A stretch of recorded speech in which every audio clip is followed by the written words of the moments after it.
Hello everyone, welcome to our audiobook channel. If you enjoy this story or want to hear more exciting content, don't forget to like, subscribe to the channel, and leave a comment. Your feedback helps us improve and bring even more captivating stories. Enjoy listening. Darkness of the Swamp Rescue My Sister is a story about interdependent sisters, the struggle for space, and the power of secrets. 16-year-old Sky has stopped playing the knight in shining armor for her annoying younger sister Derda. Moving away seems like the perfect opportunity to start over. In her isolated new neighborhood, Sky tries to fit in, but Derda alienates everyone, becoming obsessed with the swampy woods behind her house and building monstrous sculptures out of sticks and bones. Then Derda disappears. And when something terrifying claws at Sky's window in the middle of the night, claiming she's the only one who can save Derda, Sky knows she'll stop at nothing to bring her sister home. Part 3. Sky. But the dark pines of your mind dip deeper, and you are sinking sleeper. In an elementary world. There is something down there and you want it told. Gwendolyn McEwen, Dark Pines Underwater. 21. We run, stumbling through the long grass in the twilight, toward the bright island of the house, the window's beacons calling us in from the dark. The creek is a twist of silver reflecting the sky, a leap just wide enough to be awkward. William lurches across it and staggers, sinks down into the grass. Come on, I tug at his arm, but he pulls it away. I just gasps, I need a minute. Just give me a minute. I don't want to be out here in the dark, I snap. For obvious reasons. He nods, keeps nodding, heaving breath after ragged breath. I know. Just a minute. He sags over his knees. Oh Jesus. Jesus Christ. Yeah, I sigh. I know. I watch the darkening silhouette of the forest clutching my sword as he struggles to pull himself together. Nothing moves. A bell sounds briefly in the shadows. I wheel around to point the sword at it, but it bounds away, going quiet. They took your sister, he comes out with, finally. That's what happened to her. Isn't it? That's what you're doing, you're trying to get her back. That's why you told us all of that, the other day. They made you. I nod, and he laughs a little, helplessly. Oh my God, all of a sudden this week makes so much more sense. You shouldn't have followed me. I tug at his arm, urging him to his feet, and this time he pulls himself upright and throws off my hand. What the hell was I supposed to do? Just sit there like an idiot? You could have been getting rid of a body for all I knew. You thought that you killed her. That was Kevin's theory, actually, but yeah, I have to admit it kind of crossed my mind. I close my teeth on my outrage, swallow it. Of course that's what he thought. What they all thought. I would have too, probably, in their place. Well, now you know better. Can we get inside already, please? I slam the front door to announce my arrival home and lead William downstairs to my room, yanking the door shut behind us. Never mind that Dad will flip if he finds I've got a boy in here with the door closed. Let him think we're in here making out. That's fine. That's a problem normal people have. William collapses onto my bed, his head in his hands. I sit next to him, dropping the sword to the tiles with a clatter and kicking it under the bed. That was real, wasn't it? He says to the floor. That really happened. It seems like it shouldn't be true, in here, in the light, facing the serene tapestry of my plants. Night presses up against the window panes. For the first time, I wish I had curtains to block it out. At least now I know other people can see them, I say. How are you so calm about this? If screaming would help, I'd do it. He waves one defeated hand, accepting the point, and doesn't look up. Somewhere deep down, though, far removed and faint, his question leaves a bloom of satisfaction. Calm. That's fitting for the Queen of Swords. That's something. Derda made them, I tell him at last. The monsters. Or their bodies, anyway. Seriously. Don't ask me. Monsters are her thing. She used to make up these whole civilizations for them. Usually they're just, like, weird little clay statues. Or things made out of felt. William makes a face. Or mouse bones. Ugh. No, That wash was never that weird. Until we moved here. I don't know. Maybe she just never had bones to work with before. I think of her bare hunched shoulders, turned away from me. I should have known something was wrong. Something was getting to her. Something was pulling her in. And I rolled my eyes at her, went to parties, went shopping. I think something must have been controlling her somehow. Maybe she was under some sort of spell. Or maybe she thought those things were her friends, and then they turned on her. This wasn't the first time you saw them, William says. I shake my head. They came looking for me a few nights back, scratching at the window. He glances apprehensively up at the glass, then to me, finally. What was it they kept calling you? Queen of Swords. I fold my arms. Long story. It's from a game we used to play. Sort of like Dada's version of a knight in shining armor. A rueful smile ghosts across his face. It suits you. I shrugged this off. It was just a game. They're making fun of me or something. Trying to get to me.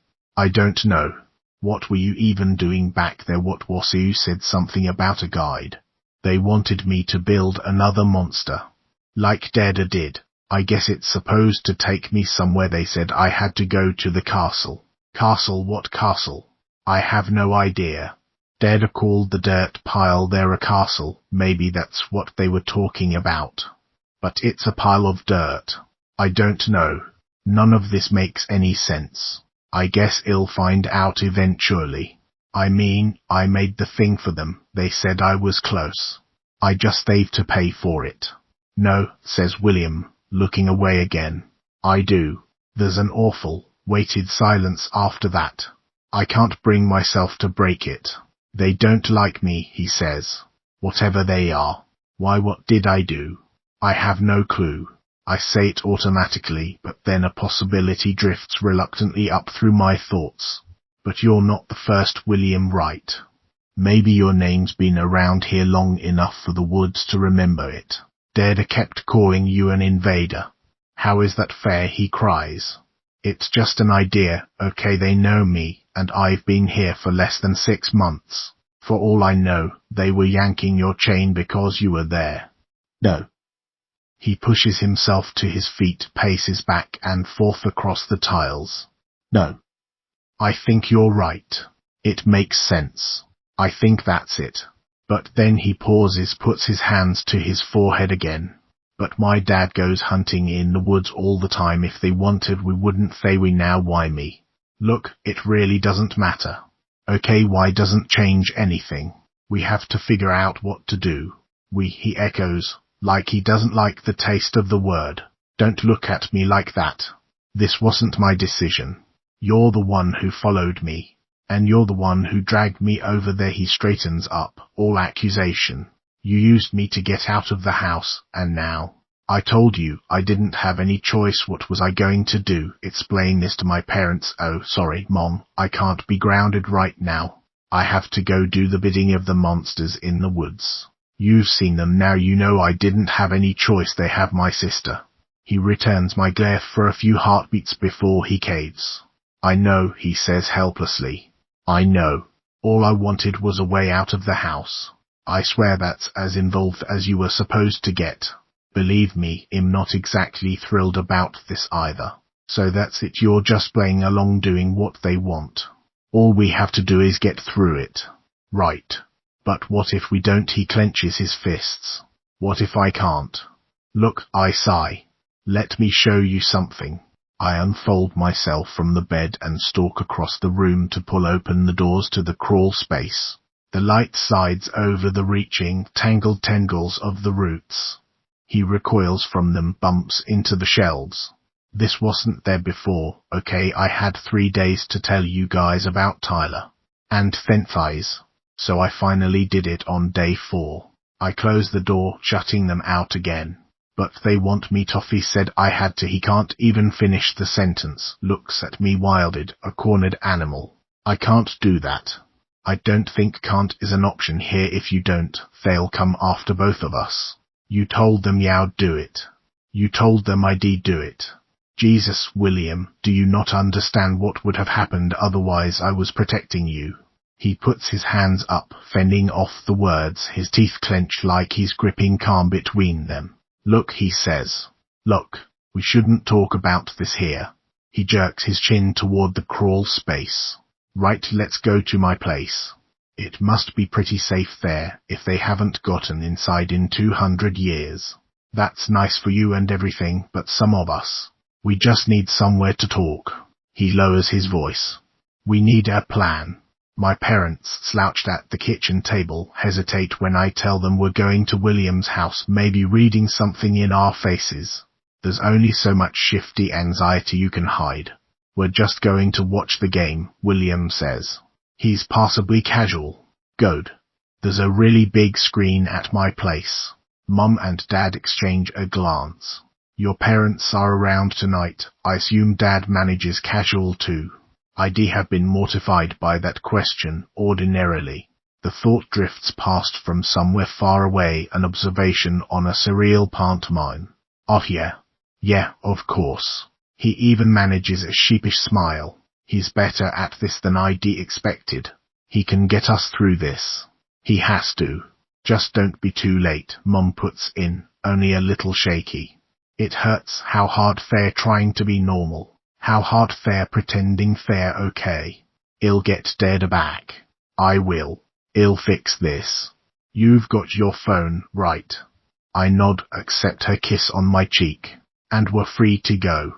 Andy, washing dishes at the sink, goes stiff and wary as she spots me following William through the kitchen. Bet she's been talking to Kevin and Sophie's parents. William, she calls after him, looking at me. It's fine, Mom. He doesn't even turn around, and I quicken my step to catch up.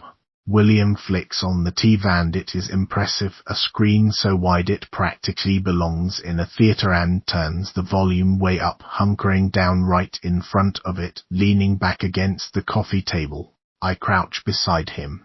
We need a plan, he says, keeping his voice low. I have to lean in to hear him over the roaring of the game. Some way to fight back. I dig my fingers through the plushy carpet, reaching for patience.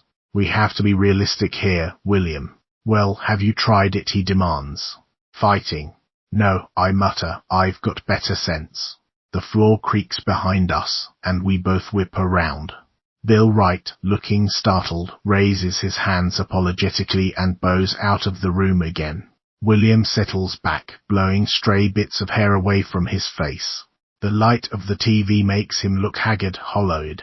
There has to be some other way out of this, he says. Some way around them, help me think. William, let's start with what we've got already, okay? What do you know about them? Not much.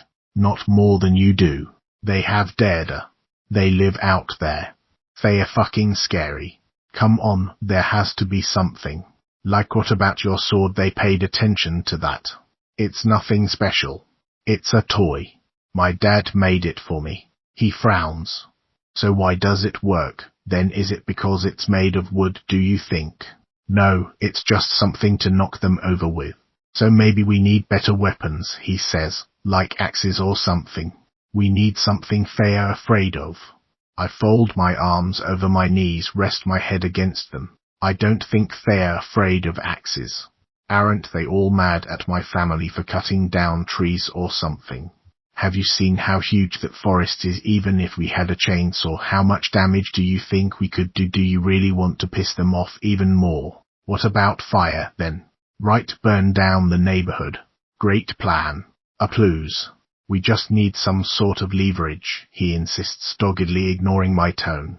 Something we can use against them. We need to level the playing field, so we're not the only ones with something to lose. What makes you think that's even possible? Just stop me out here. He glances quickly over his shoulder at the doorway, then slumps down, lowering his voice again. Seriously. Work with me for a minute. Please, there has to be another way. On the screen, lines of blue and green uniforms erupt into knots of motion, particles breaking off and colliding with each other. We're wasting time, I tell him. Great. Thanks for that. He scrubs his hands over his face. Come on, help me think. There must be rules. Things they can't do. Places they can't go. Like here. Why? I don't know, because it's made of stone. Are you planning to never set foot outside again, or convince your family to do the same? I don't see that working out very well, somehow. For fuck's sake, Sky. He draws a deep breath, sits back. You don't understand. I just look at him, and he throws up his hands. All right, fine. I know you do. Sorry. But haven't you thought that we shouldn't be giving in to them on this? They'll just ask for more and more. You're showing them they have power over you. That would be because they do, I snap. I don't have a choice. She's my sister. And he's my dad, William says. It's a plea. A puppy dog whimper. It cuts, and I falter. He's looking at me like I'm withholding some answer, some way out. I would tell you if I had any ideas. I really would. Let's just focus on getting through this. Okay, I need that guide, and they said that's the payment. There's no other way. He shakes his head, his mouth a thin line, and we watch the game in silence for a while. Athletes crash into each other in slow motion. A referee in black and white makes a series of arcane gestures, announcing a penalty declined. We should warn Sophie and Kevin, William says. What, he can't want to do that? My stomach twists at the thought. Why?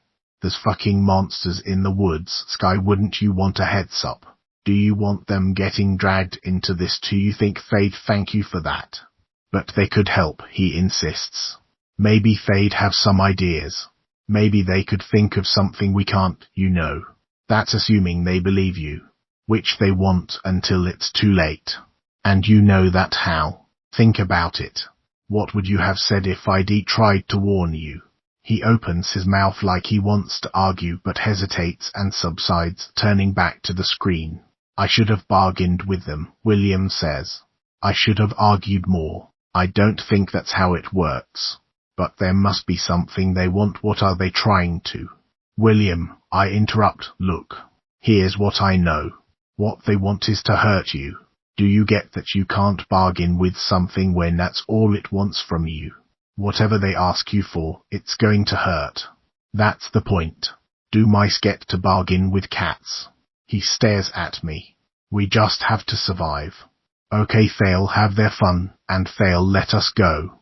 It's just blood. It's not like they're asking us to kill anybody. Not yet, he says darkly, and I don't know what to say to that. The memory of voices uncoils in my head. It's not much farther. It doesn't matter. That's not what they meant, can't be what they meant. I'm not going to think about it. Not now. I'm not doing this. William folds his arms, hunches his shoulders. I want. There has to be another way. What part of this is unclear to you exactly? It's not complicated. He cuts me off before I can get any further. You don't want me to be right about this, do you? You want it to be true, that you have to play along, so you didn't tell your secret for nothing. What I want is my sister back. I want my family safe, and I stumble over it, but I force the words out, in case they'll mean something. In case they'll work. And I want you safe. William, you have to do this. You have to.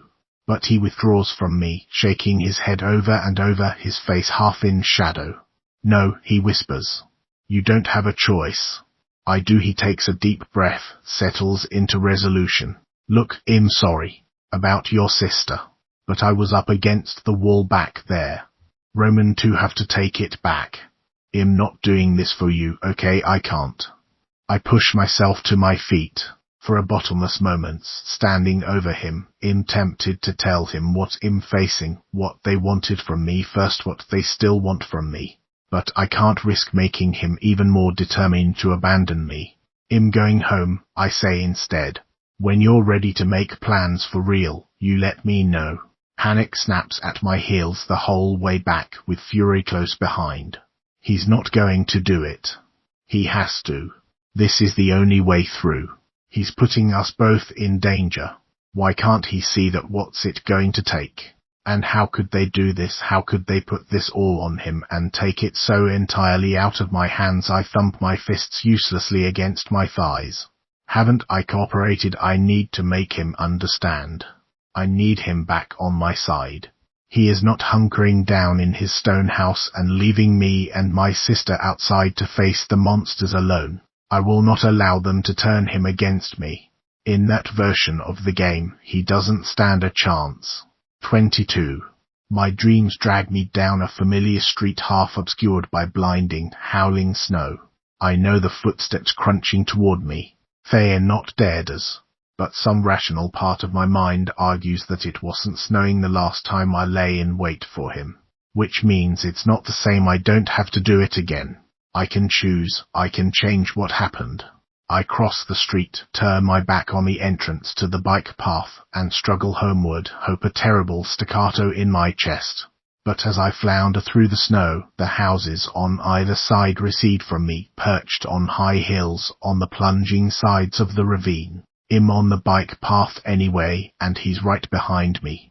When I turn, bracing to face him, it's not Tyler standing behind me in the snow. It's William, massaging his shoulder, reaching out a pleading hand. Behind him, the woods loom all in shadows, and one of the shadows breaks off, leans close, towering over us. Dead as monster, plunging the wicked point of an antler down toward us as I haul William out of the way. I fling myself out of sleep and sit up in the dark, my hand flying to my chest where I could swear I felt the blow strike home. And something's there. Something that tumbles into my lap, crumbling, leaving wet, gritty residue between my fingers. I snap the light on. My lap is full of brittle grey clumps, some of them still held together with wet paper. Drywall. When I look up, the wall and ceiling are buckling, sagging, the paint blistering, cracks zigzagging through it under the onslaught of something pushing its way through. Even as I stare at it, another little sharp patters down around me. I scramble out of bed with a scream that I can't seem to stop once it comes spilling out of me, a long, ringing noise that brings my parents running. Sky, what on earth? I huddle against Mom's shoulder as they gape at the damage. What the hell? Dad says. Don't touch it, I cry, but he's already digging his fingers into one of the cracks, yanking crumbling chunks away. It's soaking, he says. The drywall, the insulation, everything. What the hell? Then he uncovers the black roots knifing through the clear plastic layer between the drywall and the insulation. It's strained and shiny under coils of wood trying to press their way through, little beads of water running down the inside of the surface. I shrink back from the sight, but I can't look away. I knew it. It doesn't matter that they wanted William to pay the price. If he doesn't, they're coming after me too. I told him. But that doesn't make any sense, Dad says. That doesn't happen. What do you mean, it doesn't happen? Mom's voice rises dangerously. Apparently it does. No, honestly, Sarah, this isn't the way tree roots work. They follow water. They can't live in concrete, there's nothing to draw them into the house. I'd have noticed if there was water down here, yeah, I'd see the condensation on the plastic or... Oh, condensation, you mean like that? Mom throws a hand out at the trickling drops. Her voice has an acid edge. Did you even look, or did you just slap drywall over the insulation and call it a day? This didn't happen overnight, Brent. Tree roots don't grow that fast. No, they don't, that's what I mean. Can you trust me to know what I'm talking about for a second for once? How could you miss this? Mom cries.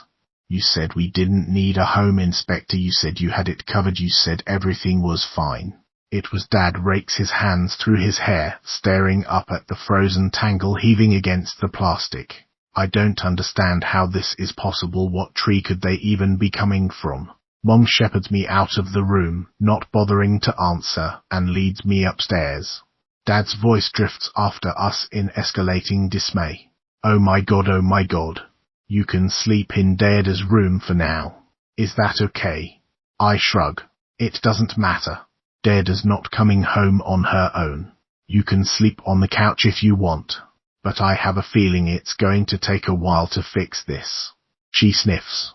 And who knows how much money. What a nightmare. Sometimes it's like something doesn't even want us here.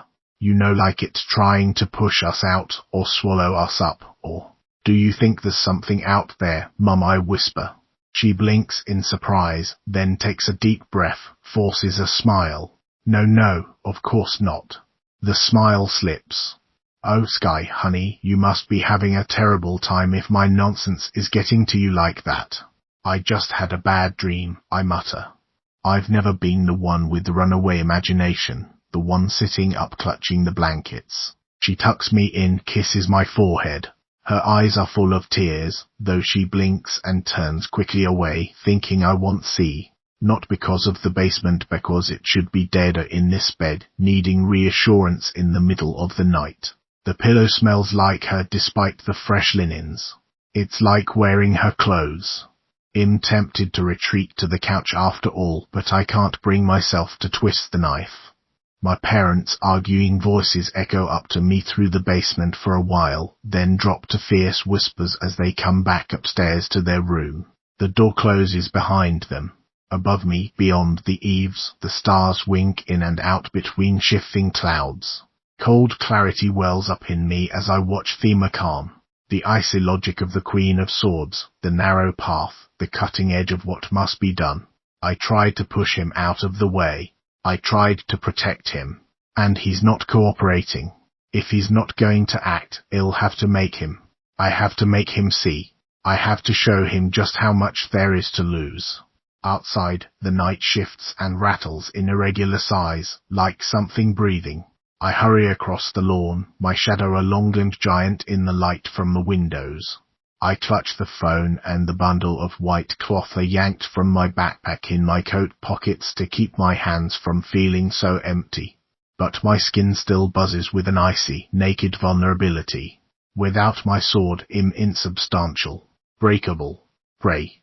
But I'm knocking on my enemy's front door as a supplicant. It wouldn't do to go armed. If I really wanted to make nice, I'd bring them something. But the way they were talking last time, I'm not sure anything less than blood would do. At the edge of the yard, I pull the phone out and switch on the flashlight. The circle of white light shivering across the ground is almost worse than no light at all. The darkness seems thicker beyond it, and peering into it just makes my vision swim with ghostly sparks and pinwheels. I fumble through the long grass until I find a fallen branch and tie a scrap of the cloth around it with shaking fingers. I edge across the threshold of the clearing, my flag of truce held out before me. My own monster's glass eyes twinkle in the light, but it's unmoved, leaning drunkenly in its corner. There's no other sign of them. I step over dead as stone circles and wedge the flag upright between some rocks in the very middle, prop the phone against it so the light washes upward into the cedars. Deda would have some sort of gesture you're supposed to make, some invocation. Hi, I say. The word is flat absurd. It's me. Silence. Something flutters over my head, but when I look up, it's just one of the strips of cloth twisting in the wind. Look, I need to talk to you. Wood, stone, water, and bone. Area are you around? The answer rises with the wind, a long hissing sigh that flutters in my ears. Always. I shrink back into a half crouch without meaning to, lifting my hands, but manage to stop myself short of curling them into fists. I have to be respectful. I have to be polite. I spread them wide instead, to show they're empty, trying to look everywhere at once, into the shadows between every tree, searching for a glimpse of bone. Look, we need to talk. Please. Is she surrendering? The voices murmur speculatively. Has she had enough already? Disappointing, Queen of Swords. You know me better than that. Giggles rain down on me. I'm here to talk. That's all. You're asking too much from him. William. There's no way he'll go through with it. That was the wrong way to start. Snapping, rustling movement fills the darkness all around me, and the voices have a hungry edge when they speak again. You're getting soft, Queen of Swords. You're not made of steel plates at all. Are you sure? We find out how soft you are. No, wait long, pale shadows lurch into visibility all around me. Long twiggy limbs step out from between the trees, hands made of antler, bone, wood crossed over torsos wound with cloth or fur. This time there's more than 3. Damn it, hear me out please. You came to us, Queen of Swords, you came to us unarmed, now that was foolish, that's not like you at all. In cooperating I cry. Listen, we can help each other out here. I know a way to get you what you want, alright, so I can get what I want. We all win. Come on. The monsters pause, looking at me sideways, considering. Interested. You can't reach him, can you not up there on the hill? But I know how to get to him. I need you to help me. All he needs is a push in the right direction. Okay. Silence, broken only by the mutter of the wind, the creak and clack of the swaying creatures that ring in the clearing. Their smell creeps over me, wet and rotten. I swallow my rabbit-racing heart, swallow again. All I need is some time. Here we are. I'm really doing this. I can't turn back. I have no choice. And something dead. Something messy. Can you manage that? Something leans invisibly closer, some presence that stands stooping over me, contemplating whether or not to pounce. Every stirring of the wind is its breath in my hair. Will it work? You think this will work? I know it will. And if not, just bring me more. Tomorrow night. He'll get the message. Just like I did. I promise. Oh, that's more like it, the voices purr, and I scrub my hands over the back of my neck to erase the feeling of the words crawling over my skin, unable to help myself. That's so much more fun, so full of surprises, Queen of Swords. Is it a deal or not? This was never a deal, it's a game, the best game, you're better at it than we thought. Whatever are we on? Go home, Queen of Swords, you'll find our contribution, yes, go give him a push, oh delicious, go give him a push, let's see if you can give your puppy dog a taste for blood. The monsters give that same maddening bow and part to one side, leaving me a path out of the clearing. I snatch my phone from the ground and stalk past them. I won't run. I won't let them see my fear. This has to work. This has to be the right thing to do. Someone tell me I'm not just fighting the inevitable, thrashing in the spider's web, getting myself more tangled than ever. When I push the back door open, waiting for me at the very edge of the pale wash of the porch light is the green reflective gleam of unblinking eyes. They don't move. When I edge my way closer, rubber gloves creaking as I flex my fingers, a heap of grey-brown fur becomes visible against the night, a masked face. Well, there we go. This is good. I can do this. It's dead. It's just meat, right? I can handle meat. I shake out a black plastic garbage bag as quietly as I can and crouch over the raccoon, trying to shimmy the plastic around and underneath it. But it's no good. There's no avoiding it if this is going to work. I have to lift it. I turn away, take a deep breath of clean, cold air, and then reluctantly slide my gloved hands under its front legs. Like I would have lifted Mog. I was expecting it to be rigid. Isn't that what happens to dead bodies, but it's limp and soft warm, even in a horribly lifelike way. Not at all like meat. Meat is clean, anonymous, without history. But in the drooping head, the staring eyes, the slack little clawed hands, there's a personhood. An absence. Which makes the faintest wet sound, the red-grey spill of intestines, a tangle my eye can't help but follow even worse. I clench my teeth, focus on the unstained fur of its flank, ruffling a little in the wind, the fuzzy rounded triangle of its ear. I will not think about Mog. Nausea squirms through me, but I wall it off. It's like the acid burn of aching muscles, the dizziness at the beginning of a rune. It's just one more messy trick your body pulls on you. I can ignore it. I push the body over, roll it onto the plastic, briefly exposing the wreckage of its belly and a terrible smell. I will not throw up. I reel back, wait for it to dissipate. And then I gather the ends of the bag, heft it, its slack, soft contents bumping against my leg. The walk up the hill has never been longer. The bag is heavy as I hold it out in front of me, but I'm not slinging it over my shoulder. My hands are hot and sweaty in the rubber gloves.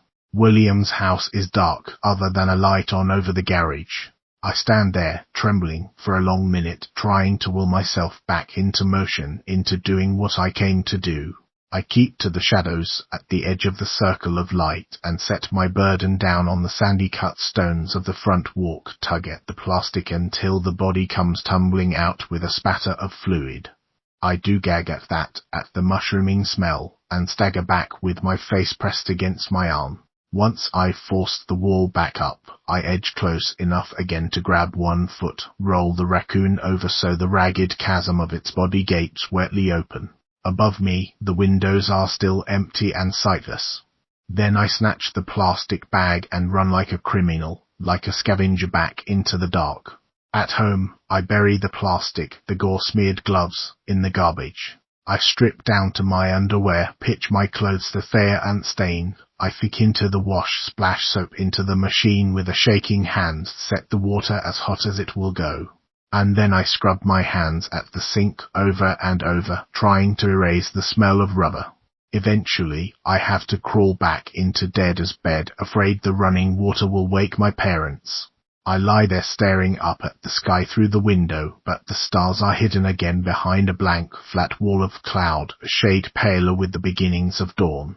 The iron certainty that's been driving me has turned brittle and flaky, a shell between me and what I've just done. I should have known better than to trust that certainty. I should have remembered that it doesn't last. I turn away from the window, pull the blankets up around my ears.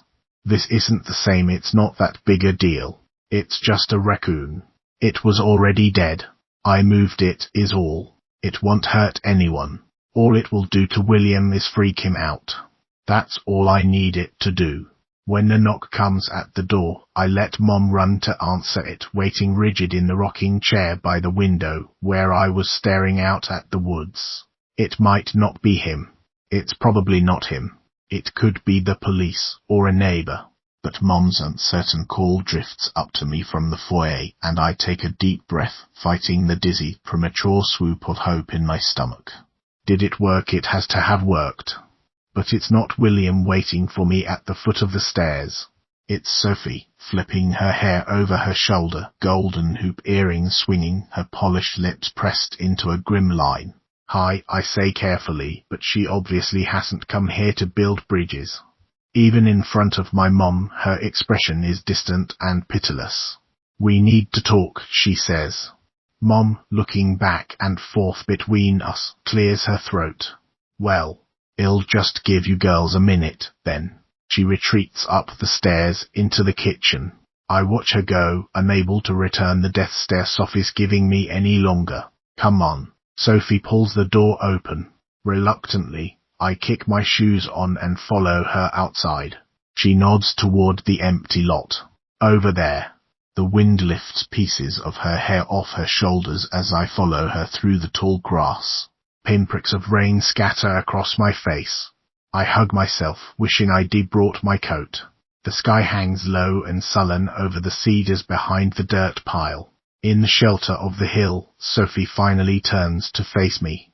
I don't know what's going on with you guys, she says, but you need to stay the fuck away from William. I close my eyes.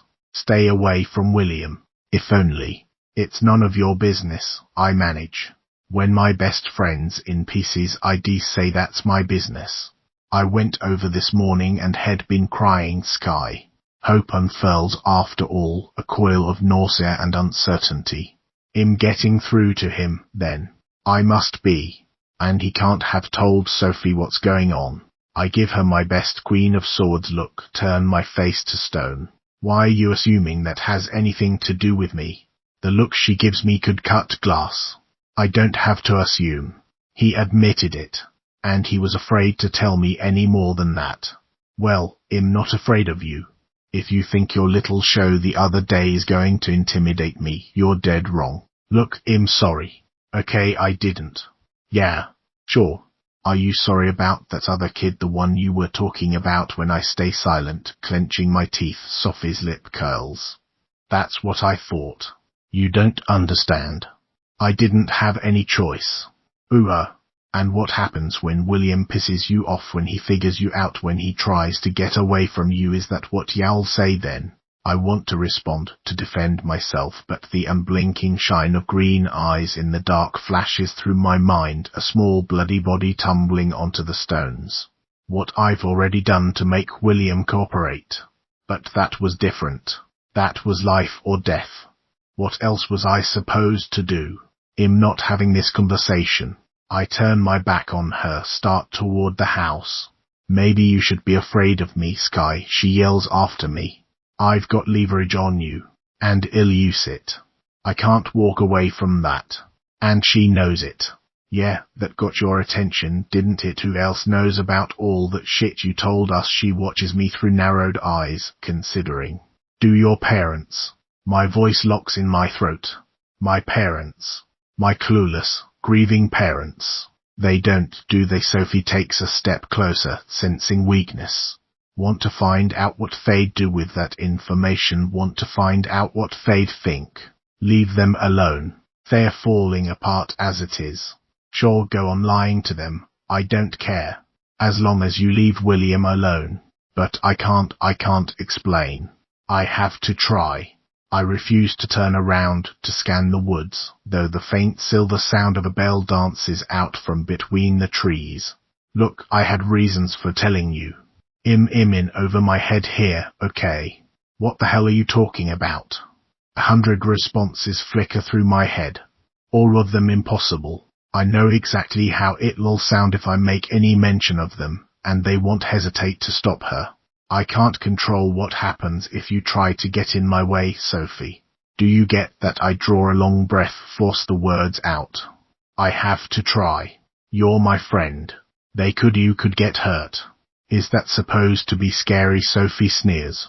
What kind of friend are you supposed to be exactly? Don't think this is some sort of mutually assured destruction. I trusted you with something, and that was stupid of me, apparently. But sure, go ahead. Spread it around. See if anyone believes you. I can survive a few rumors. I think you have more to lose than I do. That's not what I meant. My sister's already in danger. So is William. Oh, right. Your sister. Boo-hoo, poor Sky, her sister's missing. William fell for that all over again, didn't he? Don't you dare threaten him. I'm not. The words tremble, my heartbeat fills my head. I'm trying to warn you. I never wanted. You don't visit him, you don't call him, you don't text. She counts the conditions off her fingers. You don't talk to him at school. Leave him alone. The second I hear otherwise, it'll be on your doorstep, and your whole act comes crashing down. Got it? What are you going to do? I cry. Bug his phone, read his messages. She doesn't answer. She doesn't have to. Her house is right down the hill from William's. She's lived here her whole life. The whole neighborhood is eyes and ears for her. But how am I going to do this without anyone seeing me and William together, now that he's gotten dragged into it? Two panic snakes over me like twining vines. I need William to make this work. But God, if my parents find out about Tyler, my heart goes cold and small, flinching from the thought. But the only way to avoid it is to break my deal with the monsters and let the woods come after us through the walls. The Queen of Swords never has choices. Got it? Sophie repeats, louder this time. It doesn't matter what I say. At my back, the trees creak and mutter in the wind. Kevin was right about you, she says when I stay silent, shaking her head in slow disgust. I should have fucking known. You're just as creepy as your sister. When she walks away, she knows she's won. I can see it in her long steps, the toss of her hair. She reaches the road without looking back once. She'll be out of sight soon, behind the screen of trees. My chest is full of stones again, a crushing, choking weight. I have to apologize. I have to scream or cry or tackle her, anything to claw my way out of this impossible trap I've landed myself in. This is why William broke down and talked to her in the first place. He was desperate, just not desperate enough to give in. Wing beats over my head make me jump. A crow, two crows, go sailing out over the treetops, following her. And the sound of the bell darts away across the lot in their wake. It could be coincidence. It could be nothing. Don't. It comes out a squeak, a plea. They won't listen. I sound like prey. Come on. I'll figure this out. Leave her alone. How many of them can you protect? Queen of Swords, comes the mocking answer, a flicker of a touch against my ear. Like a snake's tongue. Whose champion are you? I jerk away from it and head for the house. Not running. I fumble for my phone in my pocket. But just like every other time I've looked at it today, nothing has changed. No calls, no messages. I dial William's number with shaking fingers. I wait with my teeth clenched for the call to go through. It rings twice before going to voicemail. Blocked. If he keeps ignoring me, I'll lose. All this will be for nothing if I lose. I can't lose. 23. A rattling buzz yanks me out of sleep the next morning, the phone vibrating on the night table, again and again. It's barely light out. But William's been texting me, sending pictures, a whole series of them, flashlit and bloody, of two corpses heaped side by side on his front walk. I grit my teeth and flick past them, not looking too closely at the fur matted with red, the white flash of brain and bone. It was easier this time, hauling dead things around. Would anyone get used to it this fast? Maybe I just knew what to expect now. The porcupine was a pain in the ass because I didn't dare touch it. I had to heft it into Mom's wheelbarrow with a shovel. At least it wasn't too hard to keep the red, runny mess that was left of its head out of sight. Without the two long, yellow teeth jutting out of the lower jaw, it wouldn't even have been recognizable. The rabbit with its throat torn out was almost easy, though its head flopping at an unnatural angle held on only by gristle made me swallow hard. At least it didn't smell like the raccoon did. I had to take the wheelbarrow right up onto the Wright's lawn. Thankfully there was no frost to leave tracks in. I couldn't just leave them there in a heap, though. I had to make it impossible to ignore. So I lined them up carefully, shoving the porcupine around with a branch so they lay prone side by side, pointing at the door. Like Mog's offerings used to be, just bigger. Maybe it worked. The phone buzzes again, and William's number eclipses the photos. Reluctantly, I swipe at the screen to pick up. Did you see? He demands without preamble, his voice half an octave higher than usual. What is this? What the actual fuck is this? There. That's more like it. I lean back against the headboard, gone shaky under the waterfall of relief. If it takes me a second to come up with an answer, that only makes sense, right? It's supposed to scare you, I guess. Well, it's fucking working. There was a dead raccoon here yesterday. That could have been a coincidence, right? That wasn't necessarily, but now. William, the big one's a porcupine. Something ate its fucking face, Sky. It doesn't have a face anymore. William, calm down. You're going to hyperventilate or something. I am calm, I am. I'm fine. Oh my god, it was them, wasn't it? Obviously it was them. What is this supposed to be? Some sort of message? I don't know what you want me to tell you. Listen, I know I said. William, you know why they are doing this. All right, they already told you what they want. It's like the roots in my basement. You know. There's a long pause. His rapid breathing is the only sound. That's enough. Surely that's enough. What more can it take? I had 3 days, I say, finally, when he still doesn't speak. Maybe they're counting for you. Oh my god, he says, the words choked. This can't be happening. Look, I need your help. Can you come over, please? I shouldn't even be talking to you. Sophie's blackmailing me into cutting you off. What do you mean? She said she'd tell my parents about Tyler if I didn't. You must have really freaked her out when she came over yesterday. A silence. Look, no one's up. No one needs to know, okay? She won't find out from me. I promise. William, 10 minutes. His voice is fraying. That's all I'm asking for. Please. I can't do this by myself. I shouldn't risk it. Not for this.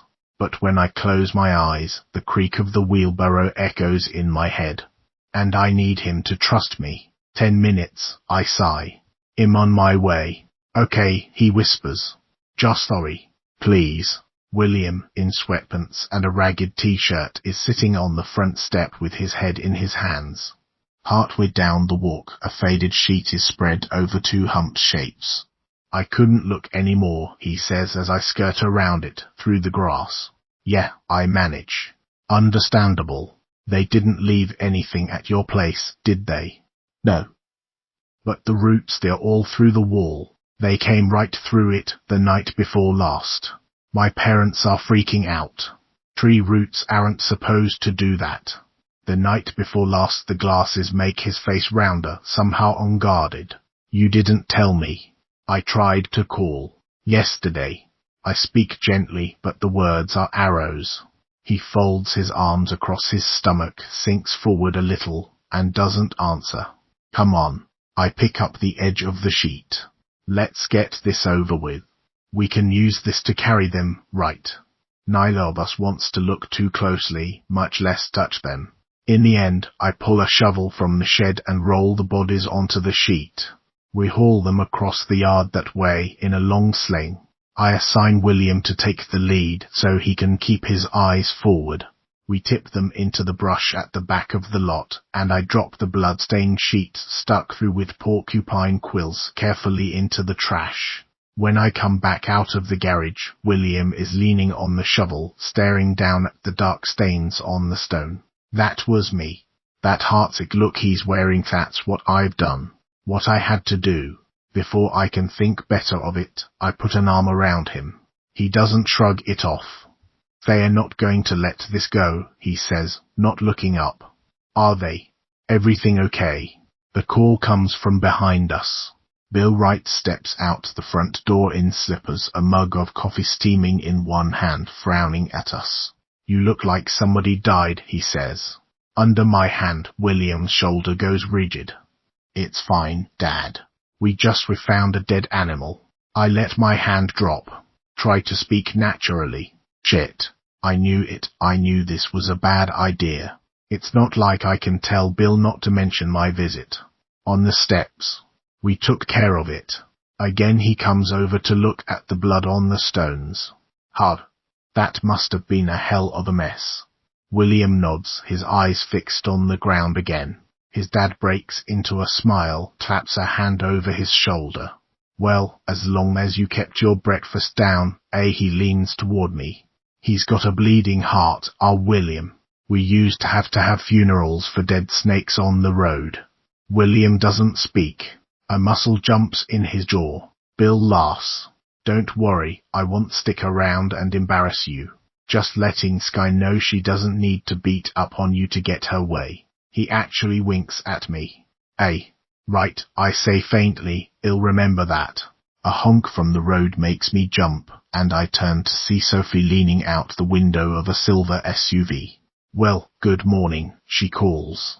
I flinch and hate myself for it. Bill nudges William. Look at that, son. You've got all the pretty girls coming out of the woodwork. Sophie laughs, on cue as always. She's even convincing. I just stopped to tell Sky I'll be over later today, she says sweetly, her smile bright as the glint of keys touched between knuckles. We have a lot to talk about. Don't we? I lift my chin and return her pointed look. I'll be there. My voice is even, at least. This is my own goddamn fault. I should never have come up here. Good, Bill says, as Sophie waves and pulls away. Excellent. I told your mom this would blow over, son, didn't I? William takes a long, slow breath before answering. Yup. Exactly. If Bill notices the tension in William's voice, he ignores it, raising his mug in a sardonic salute. You're lucky someone around here remembers what it's like to be a teenager. The door swings closed behind him. After an endless few heartbeats of thrumming silence, William hurls the shovel aside. It hits the rocks with a clang. When the doorbell rings, it punches my breath from my lungs. So this is it. At least it'll be over soon.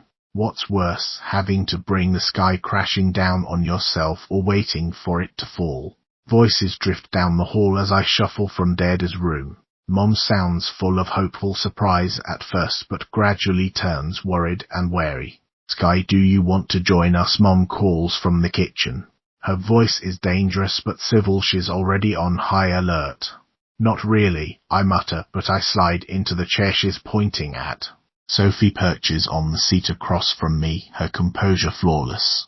Anything you want to say, Sky? Sophie asks softly, like an executioner allowing their victim a few last words.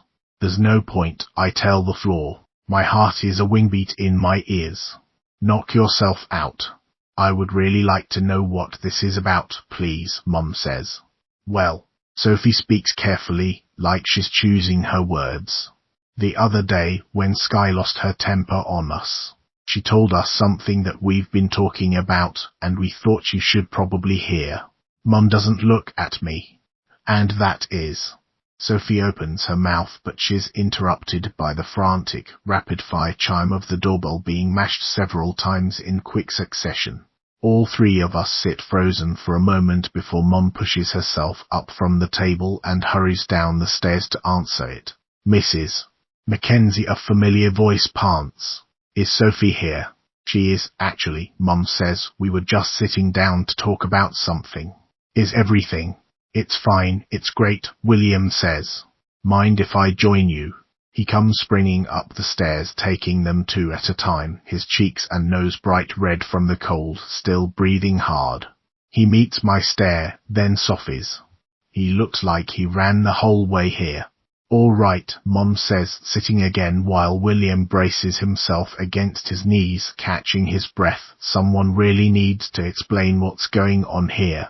I was just saying, Sophie picks up after exchanging a look with William, that before she attacked us, Sky was telling us about this guy from her old school. I close my eyes, waiting for the axe to fall. Someone who was bothering her sister. It sounded like she hurt him pretty bad, and we thought.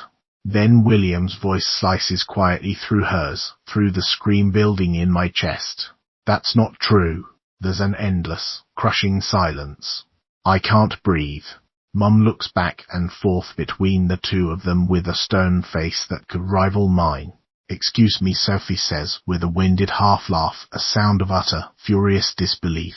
I said, it's not true. I'm really sorry, Mrs. Mackenzie, but she's making this up. I was there. That's not what happened.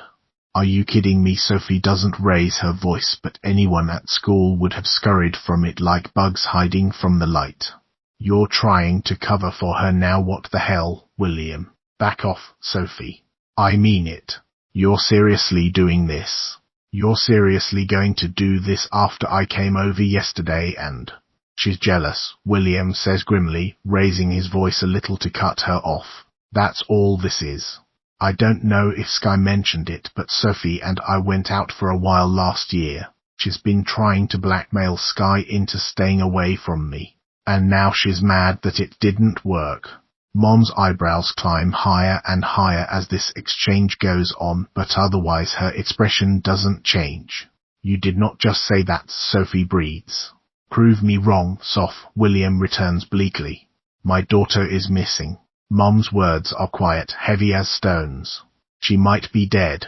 Whatever drama you three are trying to dump in my lap, I'm really not interested in sorting it out. The quiet turns glacial, miles thick. Impossible to break. Even the clock is silent. It hasn't occurred to anybody to wind it these past few days. You need to leave, Mom says, in her very best manager voice. Both of you. Mrs. Mackenzie, I don't know what his problem is, but I would never. I said leave. Now. Sophie gets to her feet, face flushed. She doesn't look at me, only William.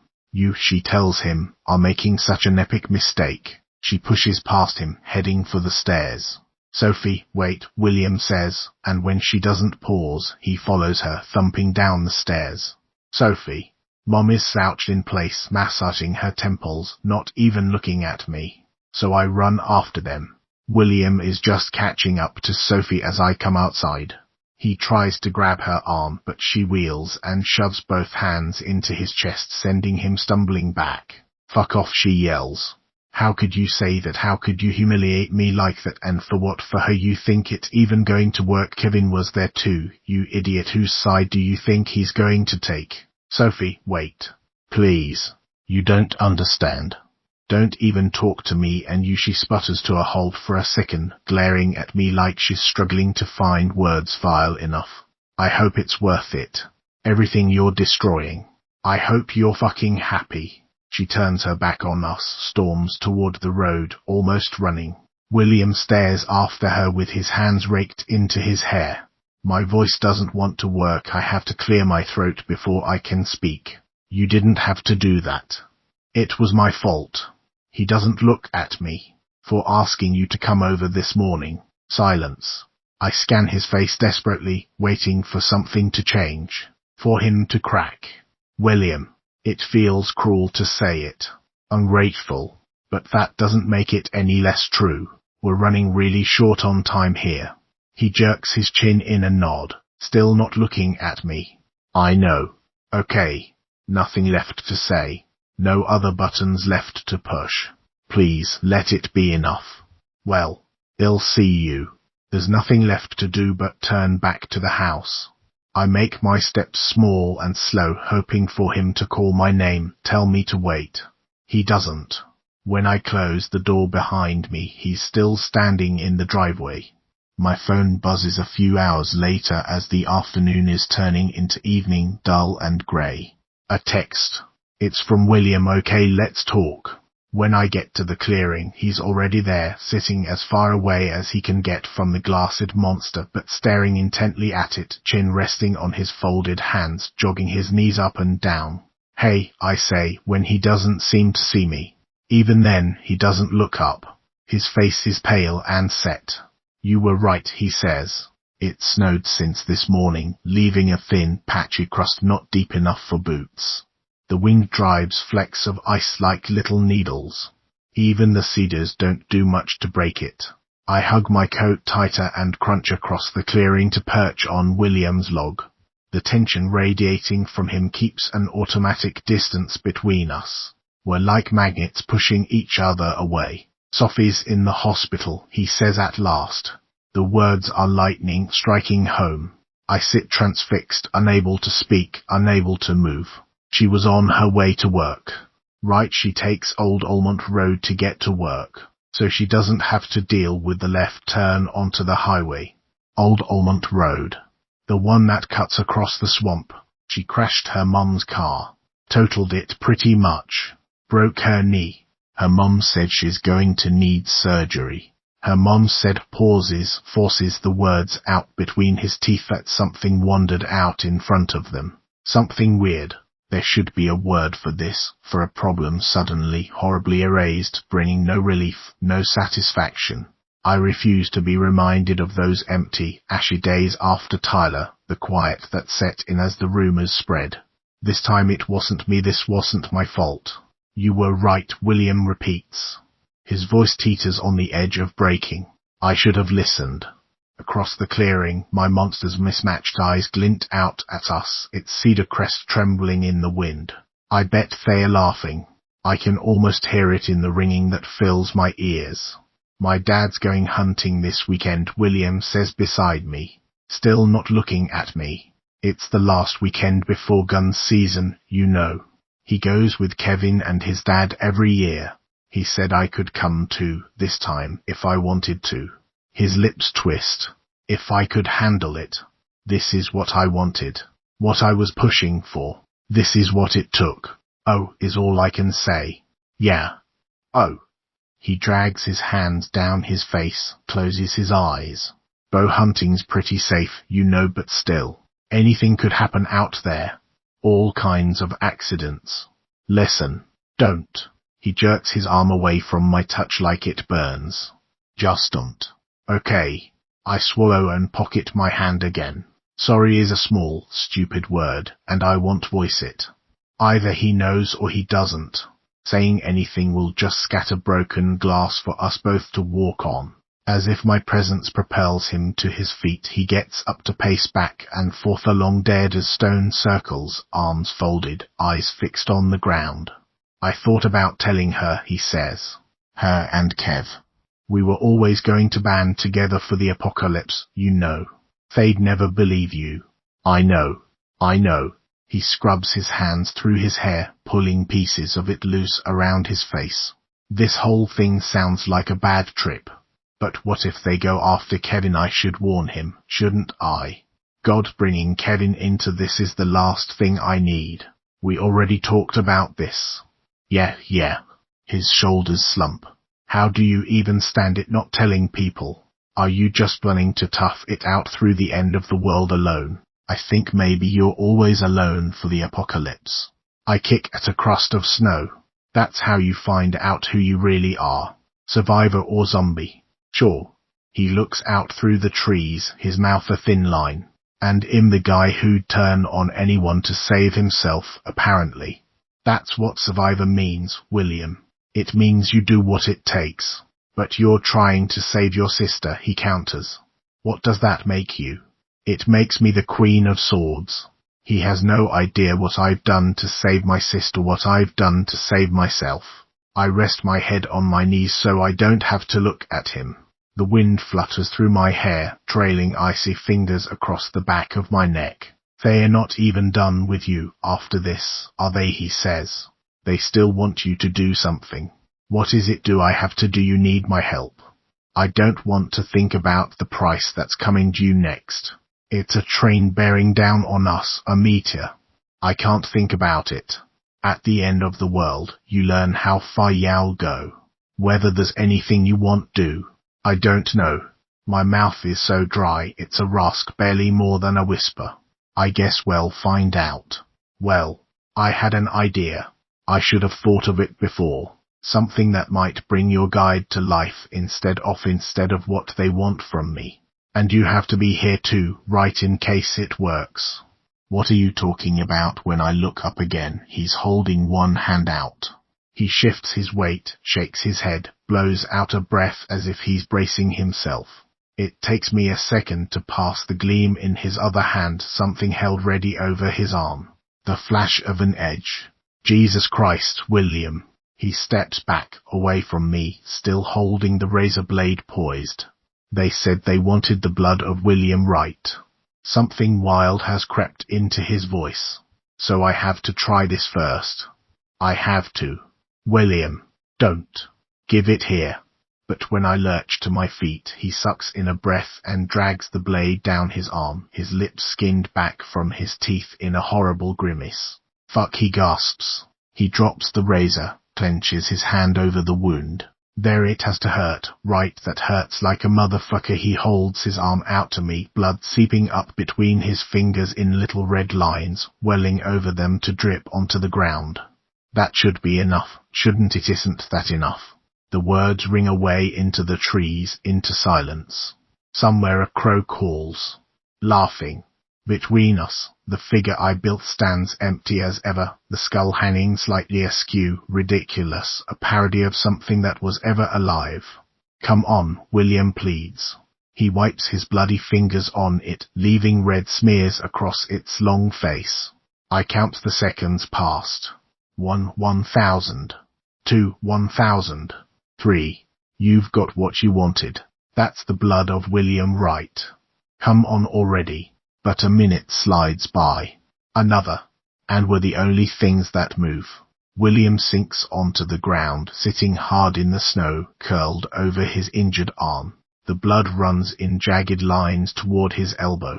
I come unfrozen enough to yank a strip of cloth from my coat pocket. He doesn't resist when I take his fingers, pull his hand toward me. The wound is like a mouth, not that long, a clean red slice edged in pink white. I will not think about the ragged edges of the raccoon's belly, the wet red inside of rabbit skin. I tie the cloth around it, cinch it tight, wind it round and round. Red blooms through the fabric in rusty patches. It doesn't matter, he says through his teeth. They're chattering with cold or nerves, his face gone oatmeal pale. It doesn't make a difference. I'm not like you. I can't do this. Don't be an idiot. My voice, once stay firm, has slipped off its foundations. You don't want to be like me. I'm psycho, remember. And I'm harmless. It's true, isn't it? I really am. I'm pathetic. The only thing wrong with being harmless is that it makes you a target. You're just a decent human being. Unlike some of us. And you might need stitches or something. He shakes his head, his hair falling around his face. I can't do it, he cries. I have to. And I can't. I don't want to hurt anybody. I don't want to hurt my dad. There's nothing left to say to that, nothing to do except put my arms around his shoulders and lean my head against his while he struggles to choke down tears. The woods stand over us, watching. 24. Sky. Mom's touch on my shoulder jerks me awake. I only sat down for a minute in the rocking chair beside the window, but after so many broken nights, sleep sneaks up on me. The only warning was my carefully controlled panic loosening, breaking up into something raw and screaming, something I could sink into. I made you some tea, Mom says, setting a steaming mug on the side table. Thanks, I manage, rubbing my eyes with the heels of my hands. I clutch my phone, but the lock screen is blank. No texts. No calls. Mum settles onto the footstool, her hand on my knee. I thought we could talk, maybe, she says. About everything. I close my eyes, close my teeth on the first words that spring to mind. Do we have to? I know I've been kind of preoccupied, Mum persists. I know I came down hard on you. I know I can count on you, Sky. You're my rock. I always know you're going to be okay. You're the one person in this house I never have to worry about. I can't listen to this. Mum, we're all hurting right now. But that doesn't mean the world has stopped turning, right? I get that. There's something going on with you lately, isn't there? I don't want to pry. I really don't. I'm just worried about you. Nothing's. Sky, come on. Even if we forget about that scene, Sophie Paul, you're glued to your phone. You're obviously not sleeping. You look like you're in the middle of a high-wire act. Without a net. I'm standing in a floodlight. I'm on the road with headlights bearing down on me. They can't start asking me questions. Not now. Every time I turn around, there are more eyes on my back, more ways this whole thing could go straight to hell. I heard about her accident, Mom ventures more gently. That's an awful thing to have happen to a friend. We're not friends. Not anymore. Yeah. Things are obviously pretty tough right now with all of them. With William. I pull away, protesting, but she's not giving up on this. I'm only seeing the tip of the iceberg here. I could tell yesterday. I'm here to help. Don't you want to talk about it? My face is going hot, my eyes blurry. Great. I'm so tired. Sooner or later, I'll stumble. I'll make a mistake. I have to keep it together. It's complicated, I quaver, scrubbing a hand across my face. Okay, it's just complicated. Of course it is, Mom murmurs, squeezing my knee. Love always is. I sob a laugh. Love. Like that's what this is about. Like there's any such thing. Like there's anything to any of us beyond our private stews of guilt and fear and obligation. My phone's placid chime saves me from having to answer, but the screen lights up with William's number. Oh God, now what? Go ahead, Mom urges, sitting back but not budging from her seat. You obviously need to talk. I push myself out of the chair and swipe at the screen. Hi. My voice is unmistakably stuffy, but it'll have to do. Can you come to Kevin's place? William sounds as tired and strung out as I am. Like now. Eager, so I hesitate, bracing for the roller coaster plunge. I know it's coming. Why? I'm telling him. Kevin. I'm telling him everything. What? It's a sucker punch, stealing my breath. Mum bites her lip, watching me, and I turn away from her. You can't do that. It's not up for debate. He's my friend. This is my decision. Just like going on this fucking hunting trip. He'll be there too, you know. He should know what's going on. William, listen to me. I'm telling him. Right now. And I need you to come over and back me up. So it's not just me. How did this get so far out of control? The room reels around me. I have to convince him. I have to stop him. But even if I run the whole way there, it'll still be too late. If you don't show up, William says, his voice a little stronger, a little more desperate, he'll think I've had some sort of mental break. That's what I'd have thought if y'd tried to tell me, right? You think they'd let me anywhere near a bow after that? I'm telling him, Sky, you decide how you want this to turn out. Fine, I choke out. Fine. I'll be right there. I stab the end button and press my hands to my face. I can't believe this. Sky Mom's hand closes on my shoulder. What's going on? Nothing. I'm going out. I'm going to Kevin's. You are not. Sit back down. Right now. You need to tell me what this is about. It's about William, that's all. Okay, this is between him and me. I have to go. Sky. No, you don't get to ask me about this now. If you wanted to know what was going on, maybe you could have looked up from the computer screen for 5 minutes. Any time this whole year would have been great. My aim is as good as ever. She wilts, shrinks into herself, just like I knew she would. When I turn away, she doesn't stop me. I'll be back in a bit, I mutter. I hurry down the stairs, out the front door, and then I run. It's a long, ridiculous story, even leaving out the parts I have to keep to myself. It comes out in clipped, awkward sentences that still manage to sound like absurd rambling. When I finish, Kevin sitting in the big leather armchair in the corner of his living room, his arms folded, looked back and forth between me and William standing over him, his jaw working. This is not fucking funny, you guys, he declares. Why did you tell him? I demand, rounding on William. Why him? Why the hell would you do that? Newsflash, Kevin snaps, he has actual friends. Guys, please, William says wearily. Kevin focuses on him again, all intensity. Seriously, do you not get how textbook this sounds? Hearing voices telling you to hurt somebody. I know. But it's not just me, Kev. That's why I called Sky. To prove it. Are you kidding? What have you been smoking? He jumps to his feet, stabs a finger at me. I don't know how the hell you managed to hypnotize him into this, but... William puts a hand on his arm, but he shakes it off.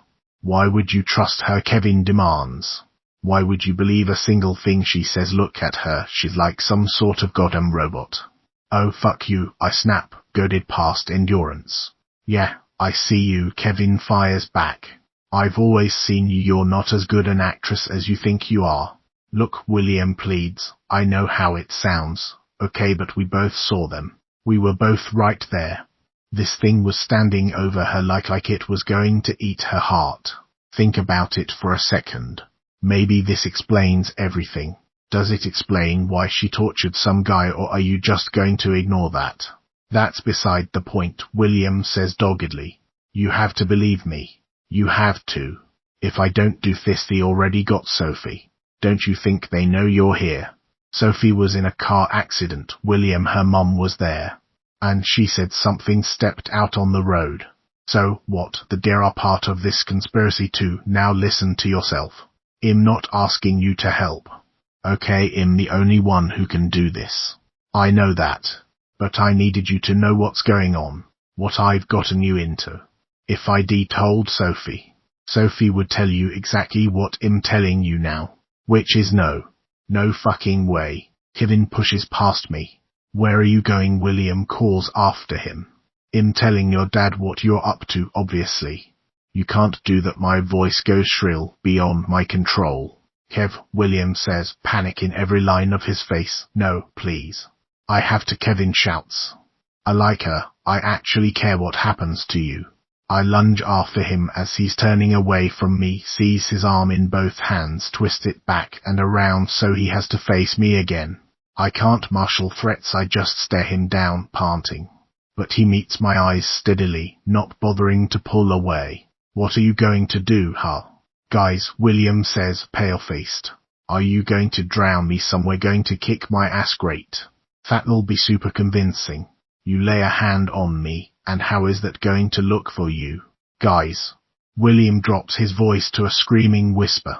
Kevin, shut up. Kevin opens his mouth to retort, but William puts a hand out to stop him, holds a trembling finger to his lips. A long, faint, whispering sound breaks the silence. Like a stick being dragged across the face of the house. Close the door, William hisses. Close the fucking door. Even when I let him go, Kevin doesn't budge.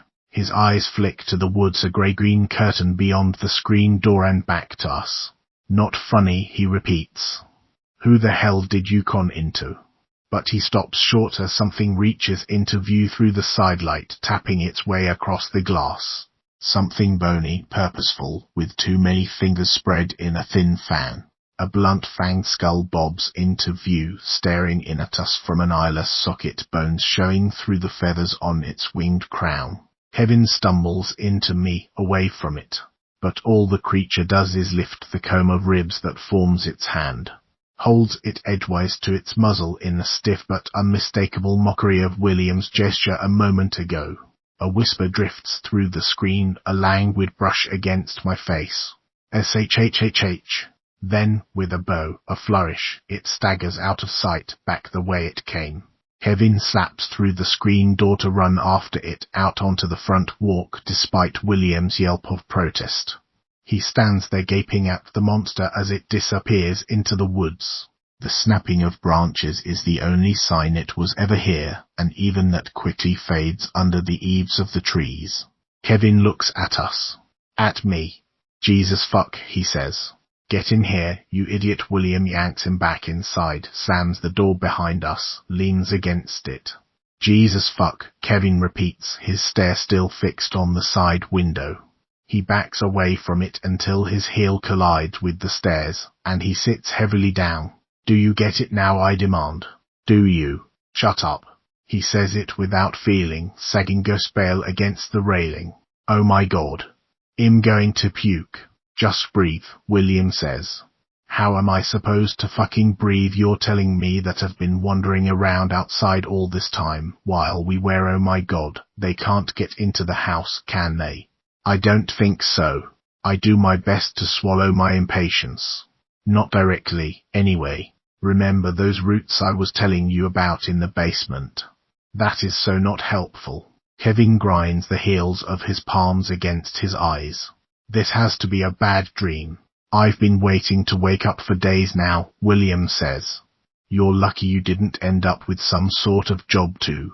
A job, that's what you're calling it. Kevin looks up again, back and forth between us. You're just listening to those things. Not this again. Do you see an alternative?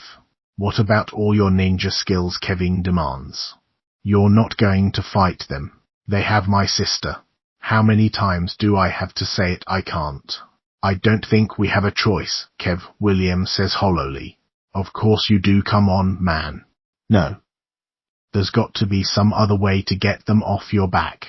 Well, figure it out. We could take the zombie apocalypse, we can take these things. I thought so too. I really did. And look what happened. William folds his arms, maybe bracing himself to hold his ground. It just makes him look smaller, cold and lost. Seriously. There's no choice. I can't delay any more. I can't risk anybody else getting hurt. Kevin has rallied enough to glower at me. Did she tell you that? Kevin, for fuck's sake, I cry. She did, didn't she? He laughs, incredulous. Oh my god. Look, she's the one who dragged you into this. Why are you listening to her? Maybe because I'm right. You think I wanted this to happen? You think I wanted any of this? I think, Kevin snaps, that you would shove anybody under a bus if it would save your ass. Including me. Including him. Come on, Kev, she's doing all of this to save her sister. If she was really like that, she'd have walked away. So what happens when they tell her it's you or her sister? What happens then? They both look at me. I glare back, stone-faced. Say it, Kevin insists. What happens then? Who wins? I don't know, I say raggedly. Truthfully, what would you do? Since it's so obvious, I could use the advice. He's not doing it, Kevin declares, and cuts William off when he starts to protest. You're not. What the hell kind of friend would I be if I was okay with this? I'm not going to stand by and watch while you do this. I won't let you. And how exactly do you think they're going to react if you stop him? You think they'll leave any of us alone? Why are you even still here? Kevin blazes. You were here to convince me they're real. Fine, I'm convinced. Get the fuck out of my house. I start toward him, fists clenched, but a hand on my arm pulls me back. Sky. Don't. William looks beaten, his eyes shadowed, his shoulders hunched. Look. You'd better go. I'll deal with this. When I hesitate, William sighs and pulls the door open again, holds it there, waiting. Kevin shoves his hair out of his face, still glaring at me. I've made up my mind, William says. This is on me now. You're just going to have to trust me. Saturday is empty, endless. I could spend the day screaming. There's nothing I can do now, truly literally. I'm in free fall, waiting to hit bottom, the air whistling past my ears. I'm the queen of swords for heartbeats at a time, frozen and regal, the nifage of calm. Mostly, I'm thin paper, smouldering, ready to go up in panicked flames. If I sit still, I'll burn to ash. William said they would be leaving bright and early, his family and Kevin's rolling out in a convoy. Like an idiot, I unlock my phone a million times. What am I expecting? Live tweeting, but whenever it's in my pocket, a conviction wraps itself a little more tightly around me, an awful, strangling thought. What if he didn't go? What if Kevin got him to change his mind? He can't change his mind now. I've bought and paid for this. What will I do if he changes his mind? Once I've let the idea in, it's as if I'm possessed. It's not me flinging the door open, not my feet devouring the distance between my house and William's. I'm going for a walk, that's all. I'm going for a walk to clear my head. I repeat it to myself until I'm stepping over the fading bloody spot on the stones, until I'm knocking on his front door. I have a breathless, dizzy moment standing on the step to wonder what the hell I'm doing before Angie opens the door. Her expression goes blank and closed when she sees it's me. She leaves the screen door closed between us. She doesn't say hello, doesn't say anything. Is William home? It comes out shaky but polite enough. No, she says shortly. I want to be relieved. But if he were home, she wouldn't tell me. Do you know when he'll be back? Not really. Getting this look from an adult is way worse than getting it from kids at school. It could scour me to the bone if I stand in it long enough. Okay. I give up, retreat, kicking myself. This was a bad idea. Sorry to bother you. But before I reach the end of the walk, she calls my name. When I turn back, she's leaning out the door, looking at me unhappily, biting her lip like she's not sure whether she should speak. You're going through a lot right now, she says. I get that. That statement is so absurd, I could laugh. I choke it down, expressionless, and shrug instead. It's just that William's got the kindest heart of any kid you'll ever meet.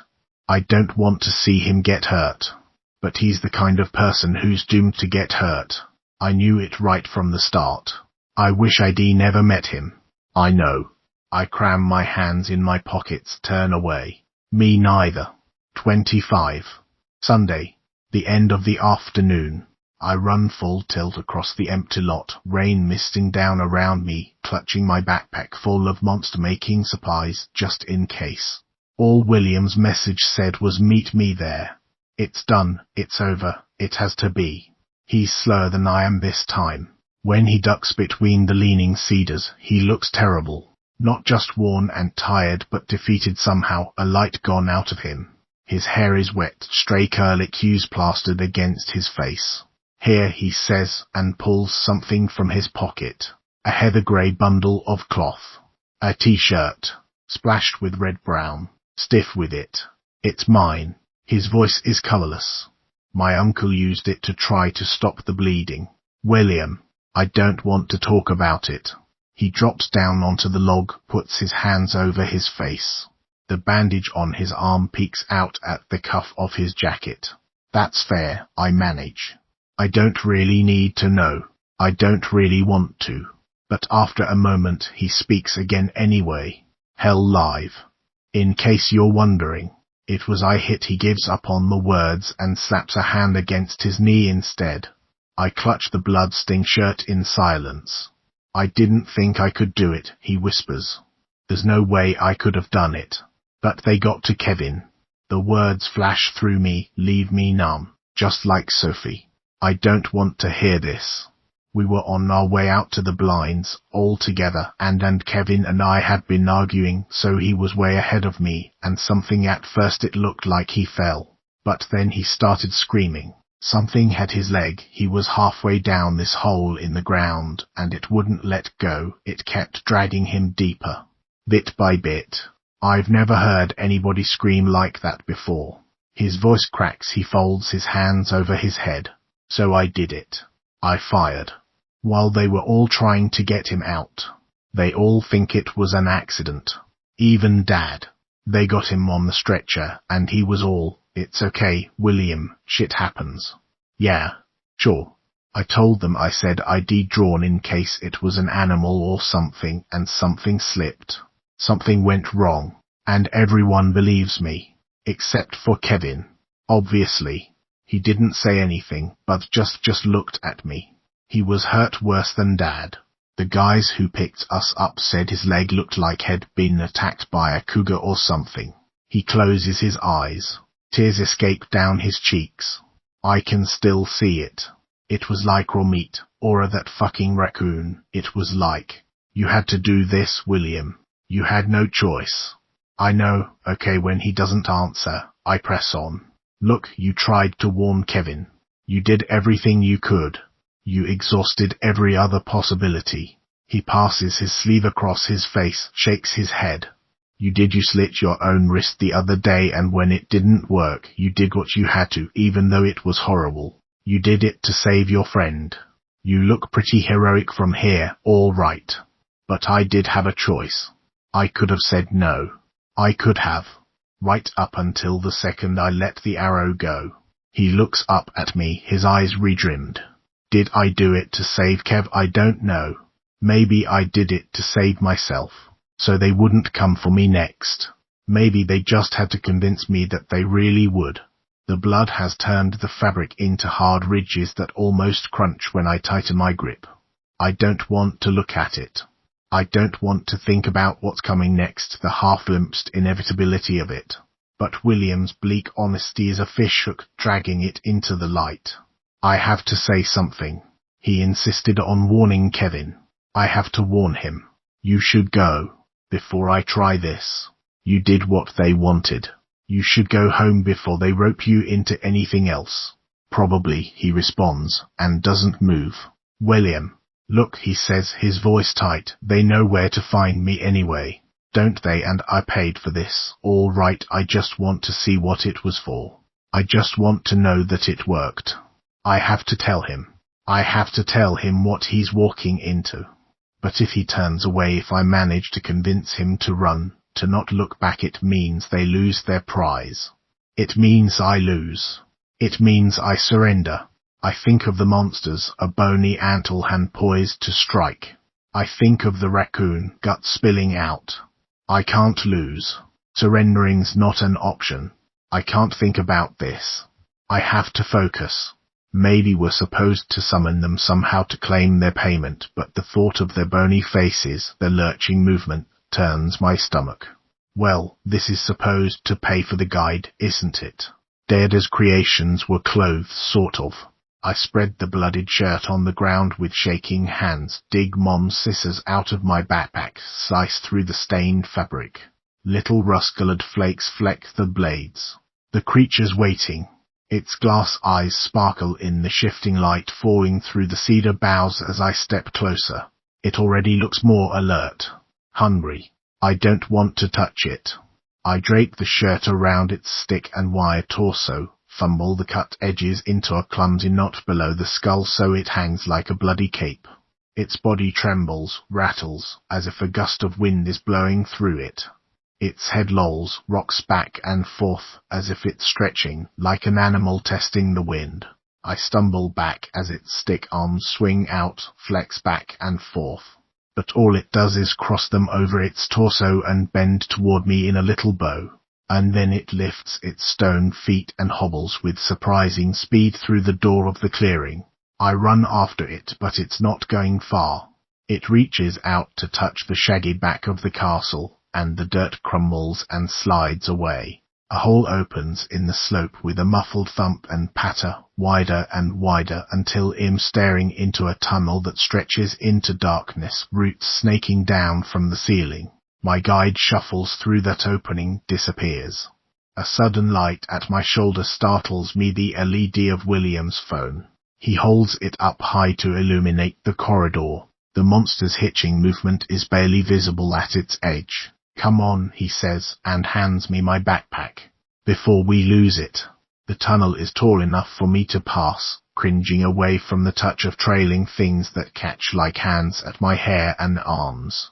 William has to stoop down, stumbling along behind me. His breath is loud in my ears.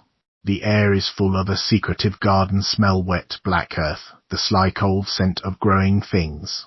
Even when the walls and ceiling recede, the roots crowd closer around us, roping across our path, thick as my arm, twining around each other.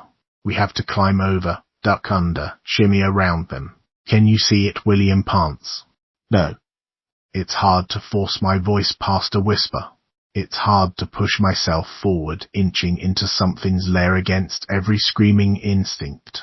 The dark presses down around us. But there's only one way it could have gone. Squeezing through one gap, I knock loose part of the wall. It comes showering down on me in pale, crumbling chunks like chalky gravel. Like drywall. I brush the debris off my sweater. I don't say what the fuck. Saying it out loud will make the fear real, a thing with teeth I can't escape. Instead, I hold out my hand for his phone. It's reading 3,333 with no signal, glaring at the top of the screen, and casts the light up over the passage before us. What William says behind me. "Look, do you see that?" Between the roping black limbs of the roots, here and there, a flat surface is visible, buckled and discolored, but still paler than dirt. The shape of the corridor, however overgrown, is familiar underneath. "Man-made." "What, for God's sake?" William says. "It's a hallway," I whisper. "Like in a house."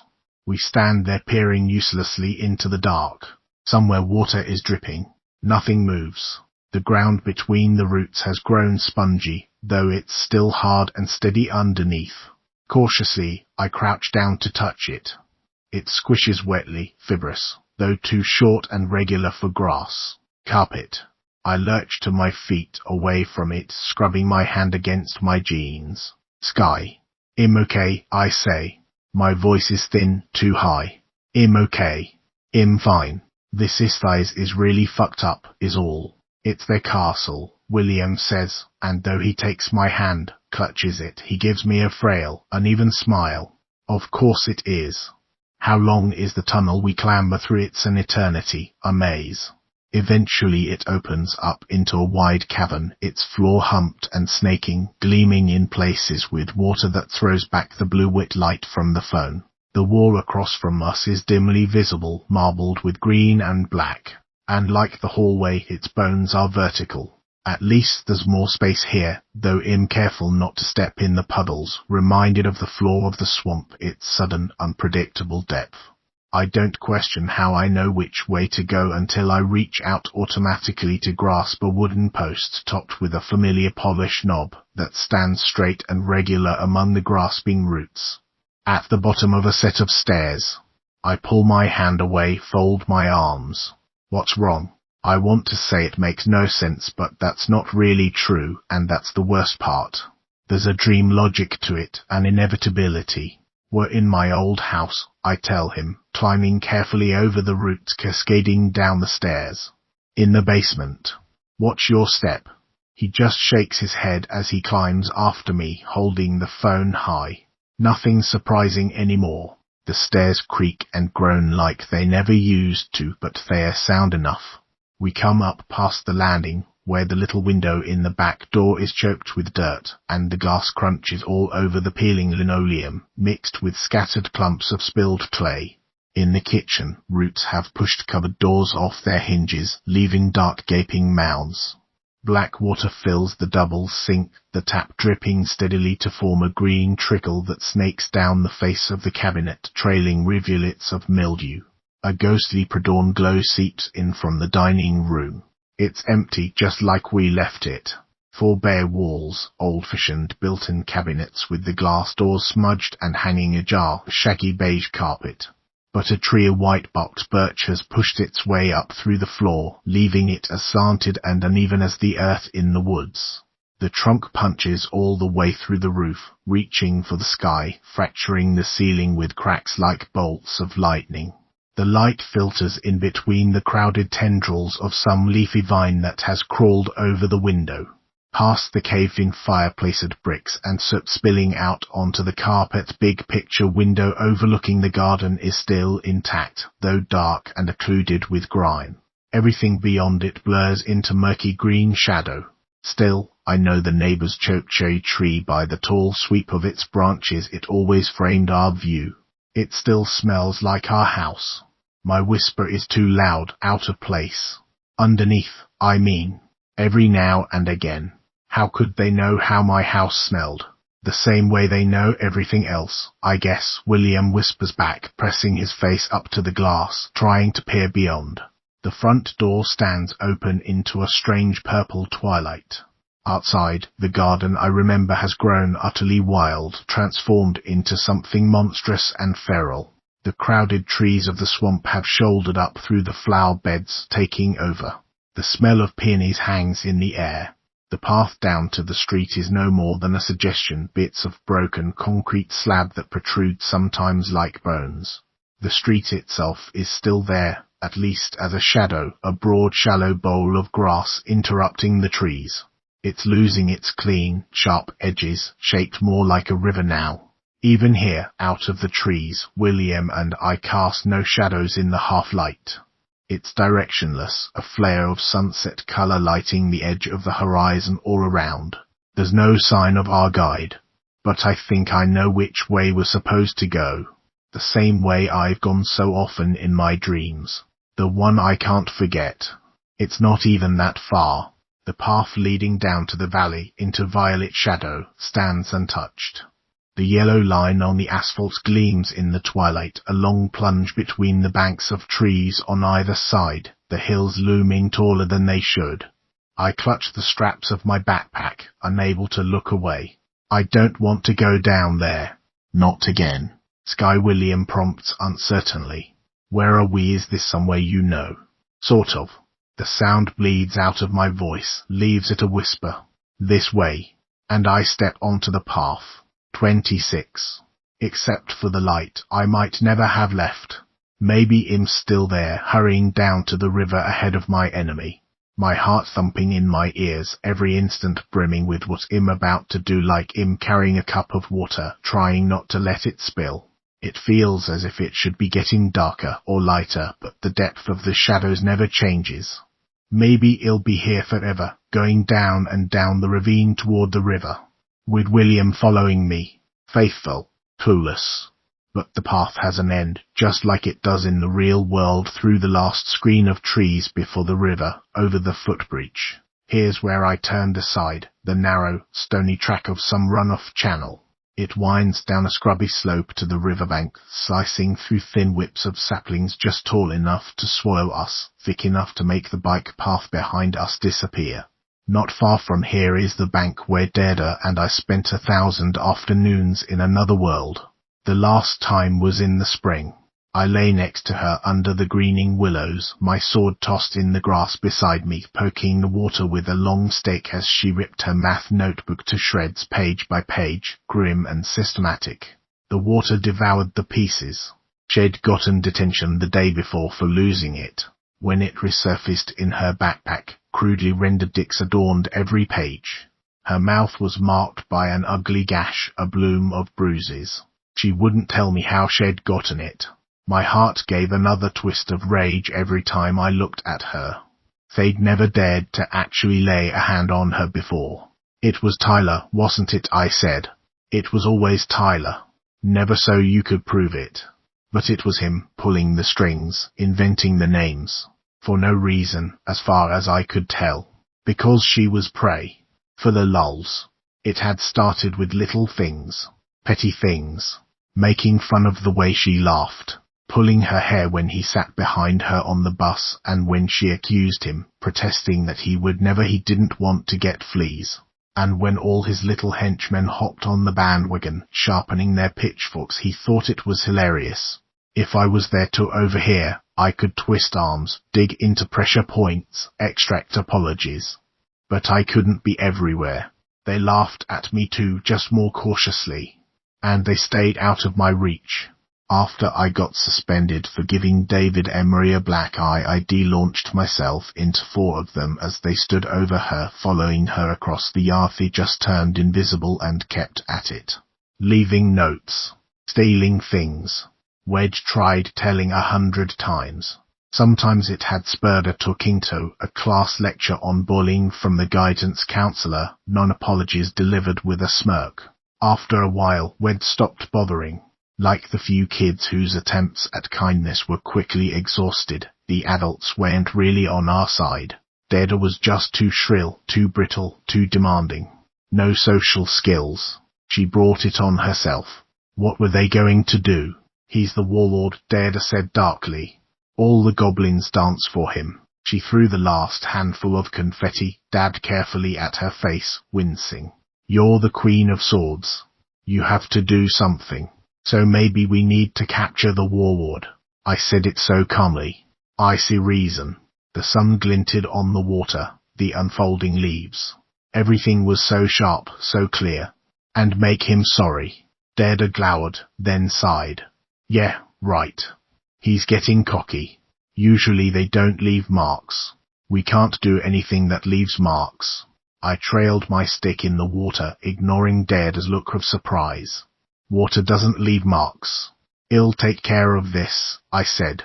I levered myself to my feet and waded out into the current, ignoring its knife-gold edge slicing through my shoes, and plunged the stick into the water. I will. By wood, stone, water, and bone. I left the stick wedged upright among the stones, a seal on a compact. A promise. I hardly noticed the round rocks turning under my feet as I lead William down through the thicket to the black rush of the water. Onto the riverbank. The one I know so well. The water, flowing fast and deep here, glints choppy rose gold, reflecting the false directionless sunsets bordered all around by shadowy brush. On the narrow strip of shoreline is our guide, collapsed into inanimate pieces, a sad heap of wire and debris scattered among the river stones, eye sockets winking in the half-light. A signpost, this is it. End of the line. What the hell, William pants. Breathe, I tell myself. Keep breathing. Almost there. That was then. This is now. It's okay, I whisper. Hang on. I pull one of the monster's stick arms loose from the wire knotted around it, pick my way to the edge of the water, stab it into the silty earth among the rocks, twist it around as far as my wrist will go. Open up, I tell it. By wood, stone, water, and bone. The water swirls past, indifferent, as I stomp in a hurried circle around the twig. Wood, stone, water, bone, I pant. My kick at the pebbly riverbed sends a spray of water onto the bank. Goddammit, wood, stone, water, bone. Is something supposed to happen? William ventures. I turn to face him. And here we are. There's still a price to pay. I sink to my knees. I can't catch my breath. I can't breathe. I can't do it. I can't do it again. Sky, hey, I try to push him away, but he grips my shoulders, gives me a little shake, kneeling down to look me full in the face. Come on, don't fall apart now. You've got this. Okay, we're good. We're fine. We just need to figure out where to go. All right, we can go back to the path. It keeps going, doesn't it, or should we follow the water? I don't know, I sob. Because I do know. It's laid out before me, what I have to do. One way forward. What they wanted all along. Then and now collapsing into each other, no difference left between them. I don't know, I don't know, I don't know. Hey, he repeats helplessly, pulling me close, and I press my forehead into his shoulder and cry like I've never cried in my life, in sheer stormy desperation. Someone stop me. Someone wipe this out. Make it a bad dream. Im hurtling down the tracks, falling from the sky. Eventually I hiccup into hopeless silence. William shifts a little against me, but only to get comfortable, and leans his cheek against my hair. The water chatters endlessly past us. "I'm sorry," I whisper into his shirt. "It's okay," he murmurs back. "It's not. I dragged you down here, and no end now." "You didn't, though. You told me to go home. Remember?" I can't answer, and when I stay silent, he presses on. "Look, I made a choice. A stupid one, probably. But, well, here I am. So let's just get through this. Together. Okay? You're a way better person than me, William." I push myself away from him, brace myself against one of the skinny trees instead. "You shouldn't be here. Nobody should be here," he returns, unfazed. "So let's go get your sister and get the hell out already." "Right." When I shake my head, he puts his hands to my face, his fingers sliding warm into my hair, his eyes on mine, bright and earnest in the twilight. "Seriously," he says. "Who knows what use it'll be, but you're the girl who'd survive the zombie apocalypse. You can do this, okay? I know it." I clutch his hand against my cheek, without a word to say. If everything is permitted, then I'm allowed to accept this. I'm allowed to pretend it will be all right for a few more minutes. He leans toward me, hesitant, every bit closer, a question, until his lips meet mine. When my mouth opens under his, he draws a shuddering breath, and I pull him closer, tangle my hands in his hair as he slide up my back. This is where I'll stay, where I'll lose myself, where I'll stop time. But it doesn't work like that, of course. And eventually he pulls away. "I've wanted to do that since basically forever," he confesses. His shaky smile might break my heart. It hurts to return it. When I reach out to tuck away the hair falling into his face, he leans into my palm, kisses it. "I messed up your hair," I say, sniffling, and he laughs, yanks the elastic from it so it falls around his shoulders, starts to gather it up again. "No, here," I whisper. "Let me." I push myself up, leaning on his shoulder. Set the backpack carefully on the ground, still within reach. 1, 2, 3 steps, and I kneel behind him. Hesitantly at first, I run my fingers through his hair, combing it back. "Is it safe here?" He peers nervously into the brush crowding the riverbank. "Maybe we should keep moving. They're not coming after us." "Not yet." He doesn't ask how I know, but he trusts me. He relaxes by slow increments into my touch, folding his legs, getting comfortable. "If you braid it, it'll stay better." My voice still trembles. It's been a long time since I braided Deda's hair, and my fingers are clumsy parting William's. I have to try a couple of times before I manage to cinch that first plait tight enough to hold. "Why do you wear it so long, anyway?" "Because my dad hates it," he says, and then, trying to look back at me, "Why do you?" "No. It suits you. Hold still. One strand over the other. It goes so quickly." What did they say we're looking for? "A key. And a bell." So the stick was supposed to be the key, right? Where was it supposed to take us? Roman 2 don't know. Maybe we need the bell first. Did they hide it somewhere, or what? "I'm thinking," I whisper. "It takes me longer than it should to secure the elastic." I inhale carefully, flatten my icy hands against his back, slide them over his shoulders, press my cheek to his. He leans into me with a sigh. When the crook of my elbow closes around his neck, my other arm pressing him down into the choke from behind, it takes him a second to sort out what's happening before his hands fly up to break my grip, to push me away, to hit me, to make me let go. And he can't. He doesn't know how. It's not breath this hold cuts off, it's blood. So for 10 seconds, forever, his frantic gasps fill my ears as he flails in my grip. Ragged single words. "No. Stop. Don't. Worst of all, please." "I'm sorry," I whisper into his hair. Over and over again. "I'm sorry, I'm sorry." 10 seconds. I told him. His hands slacken and drop away, his heels stop their grinding scrabble against the pebbly ground, and he sinks back against me, dead weight. I allow myself one sob. And then I let go, heave him awkwardly to one side, let him slide to the ground. My hands are numb and shaking, but a razor-edged momentum carries me through every ruthless step of what I have to do, a chasm I can cross if I don't look down, if I don't stop. The roll of wire is still in my bag. I loop it around his wrists one after the other, over and over again until it pinches against his skin, against the white bandage on one arm that's almost luminous in the twilight. He twitches and shudders under my touch. Not much time left. I can't stop. It's him or Dada. It's him or I lose. I tried to warn him. They all did. Twisting the wire around the nearest sapling, winding it through and around, weaving it tight when his hands spasm open and closed, and he draws a sharp breath like he's waking from a nightmare. He tries to move, tries to roll over, tries to twist his hands free, to pull them loose. Yanks at them. It makes the leaves of the tree dance and quiver. He twists around, panting, coughing, and finally catches sight of me, standing frozen behind him with the willow branches snagging in my hair.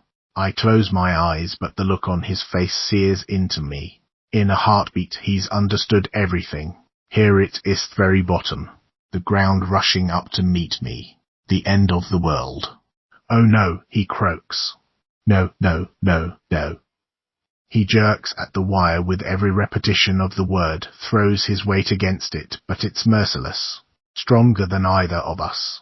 If I'm going to save Dada, this is the price. I have no choice. There's no going back. You don't have to do this. His voice is full of gravel. I must have hurt his throat.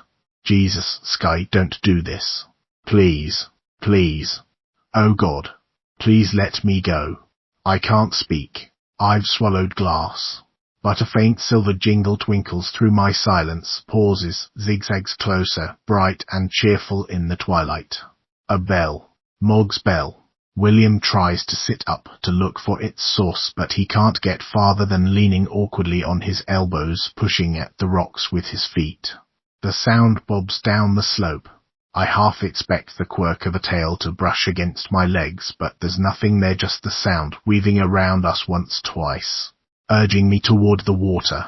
Sigh, William begs as I step around him and pick up the stick from where I left it among the rocks. Don't leave me here.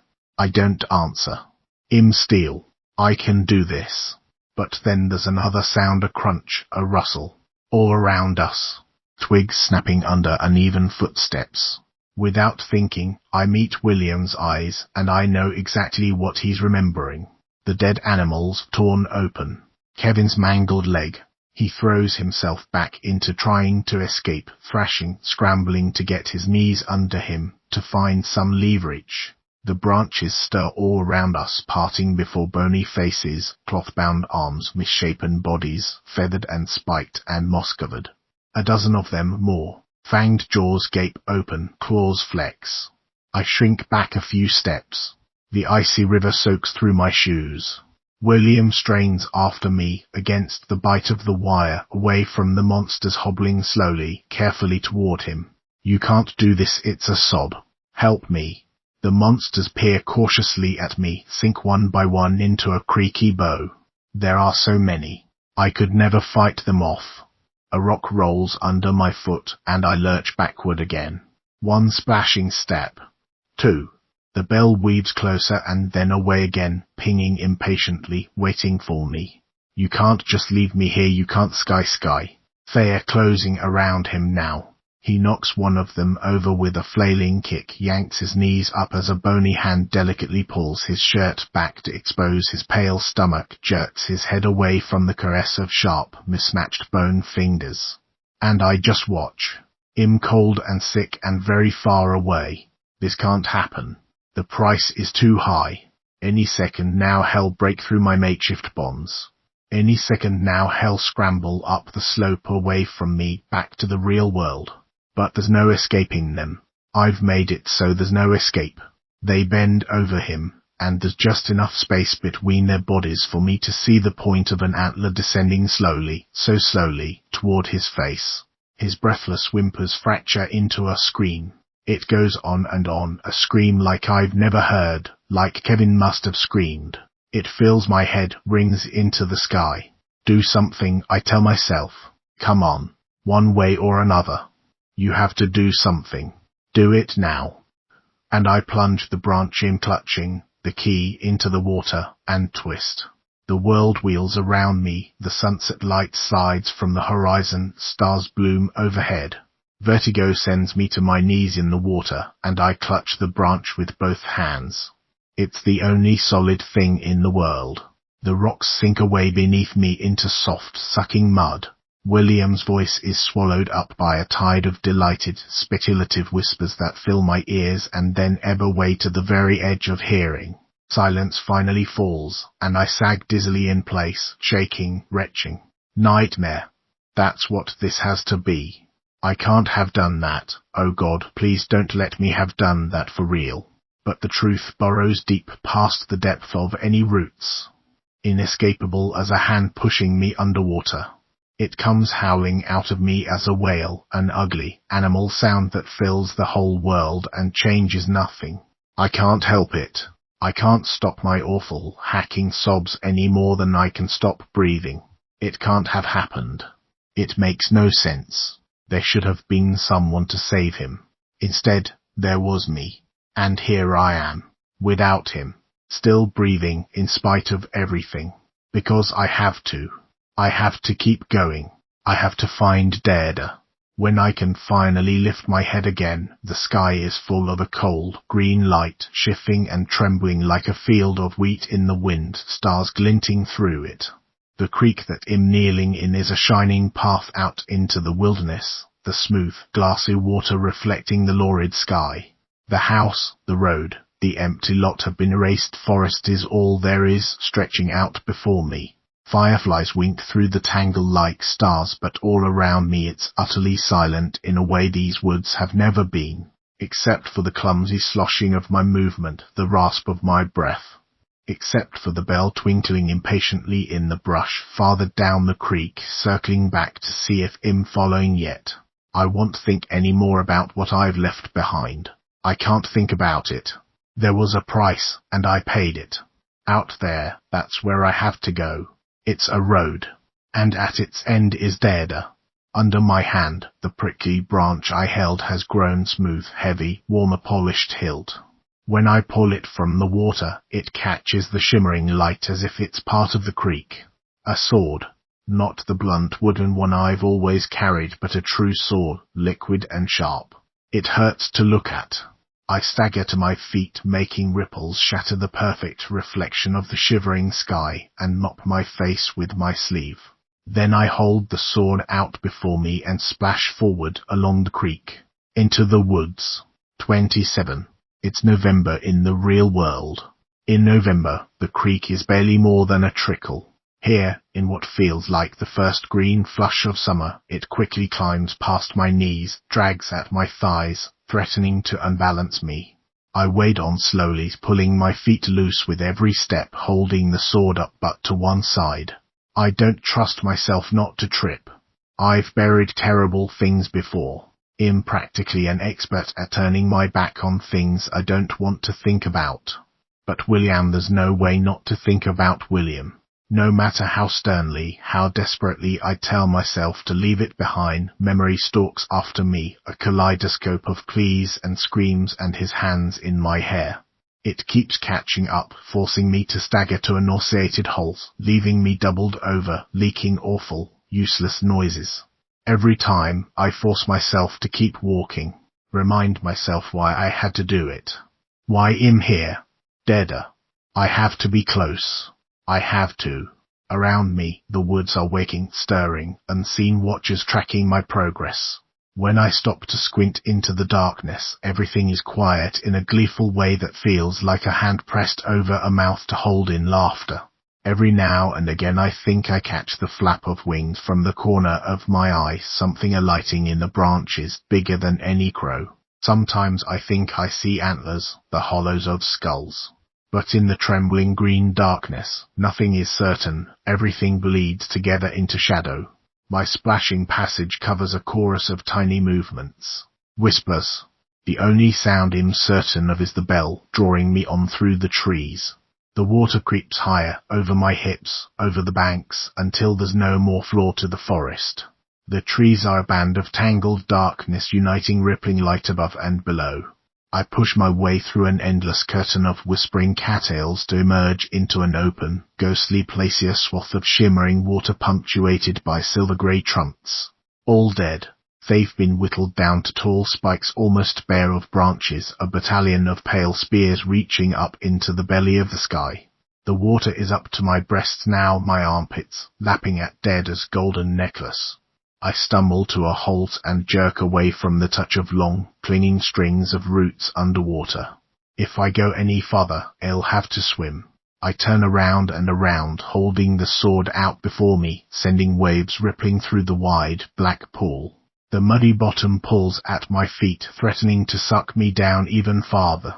Was this just some sort of trap? In the end, have they lured me here for nothing? Where is she? Deada. It comes out weepy, a plea. I raise my voice. Deada. The word lands like a stone, sending ripples through the shivering light in the sky. The greenish radiance divides itself into a million silent, pulsing filaments. Lightning no, floating hair, floating high as the clouds. I glimpse a thin crescent moon behind it in a two-horned crown, its points vanishingly sharp. The bare silver trunks of the trees become long pale limbs stepping out of the woods. The dark sky is a swath of robe hanging from mountains of shoulders. Some sort of giant stands towering over me, too huge to comprehend, stretching across half the sky. I shrink back behind the sword and hold it up in an absurd attempt at self-defense, my face pressed into my sodden sleeve, a beetle not wanting to be crushed. Every breath a sob. If this is a monster I have to fight, then I've already lost. I can't do it. Sorry, says a familiar voice above me, and a hand closes on my arm, featherlight. A human hand, though it's luminous as the sky, lit from within. Sorry, Deada repeats. She's crouched over me, balanced on her bare toes on the water like its surface is as steady as any floor. I forgot. Is this better? It's just me. Her hair streams white over her shoulders, over her knees, glowing against the soft dark of some sort of fabric draped around her. It blurs into the water, into the night, its edges indistinguishable. The moon still lingers behind her head, as if it's been pinned there. It's hard to meet her eyes, they've turned silver, the color of the creek at nightfall. When I'm not looking right at her, the shape of her bones strobes to the surface, outlines flashing in and out of sight like fish underwater. Are you dead? I whisper, and she bursts into peals of laughter. They ring out over the water, into the woods. Are you? She giggles, snorting, and splashes me with one hand. Come on, ask a better question. It must be a trick. It must be another test, another game, an image of her they've stolen and set loose to trap me. But it's so her. She rocks back and forth on the balls of her feet, biting her knuckles, her face alight with something she can't wait to tell me. I keep the sword up, but am blinking through helpless tears. It has to be her. My beautiful, impossible sister. Deada, I croak. You have to come home. She rolls her eyes, makes a tusk of impatience. No, no, she says. You're supposed to ask me. Go on. You know you want to. Ask what? She just grins at me. Deada, please, you have no idea what I've been through to find you. But I do, she says, and her smile widens. You were amazing. You were better than in any of our games. I knew you'd come. The conversation is shifting under me, giving way like the mud beneath my feet. Seriously, I plead, please, let's just go. They'll let us go now, they have to. They'd better. Who? Deada says, glancing over her shoulder. You mean them? When I follow her gaze, the pale skulls of the monsters' faces gleam against the night behind her. They are shambling over the water without sinking. I stagger back a step, choking on rage and panic before hurling myself at them, sword held high to beat them back from her. But Deada sighs and puts up a hand, and suddenly am blundering into a driftwood barrier, a long, grey trunk that wasn't there before, blocking my path, walling them off. She giggles at my bewilderment, and the sound changes in the air, makes the reeds shiver and whisper. Her mouth moves, but it's their voices that speak, that flutter in the air to touch my face, making me start back in revulsion. Relax, Queen of Swords, relax, don't you get it? This is a trick, I cry, leveling the sword. Where's my sister you promised? Oh, Sky, she sighs in her own voice again, seriously. Think about it for a second. Her smile flickers back to life. Sharpen up. I stare at her. That was you, I whisper. She claps her hands, a delighted squeal escaping her. That was you that whole time. Isn't it amazing? She beams at me, splashes her hands in the water, like she can't contain herself. Isn't it fantastic? I stagger back in the water, almost drop the sword. The world is unraveling around me, crashing in on me piece by piece, and William's horrified denials echo in my head. No. No, no, no. What did you do? I made myself a kingdom, she says simply, ignoring the whimper in my voice. A new one, somewhere I could start over. And now you can too. But Dada, they you made me. Made you Dada blinks. I didn't make you do anything. You did. It's a wail, desperate and childish, and I don't care. I could scream. It's not true. It's not real. You made me, you made me. I didn't think you'd actually do it, she says, like it should be obvious. I thought they'd have to drag you in here kicking and screaming. She studies me, smiling. This was way more fun. But I left him. The words fall like stones.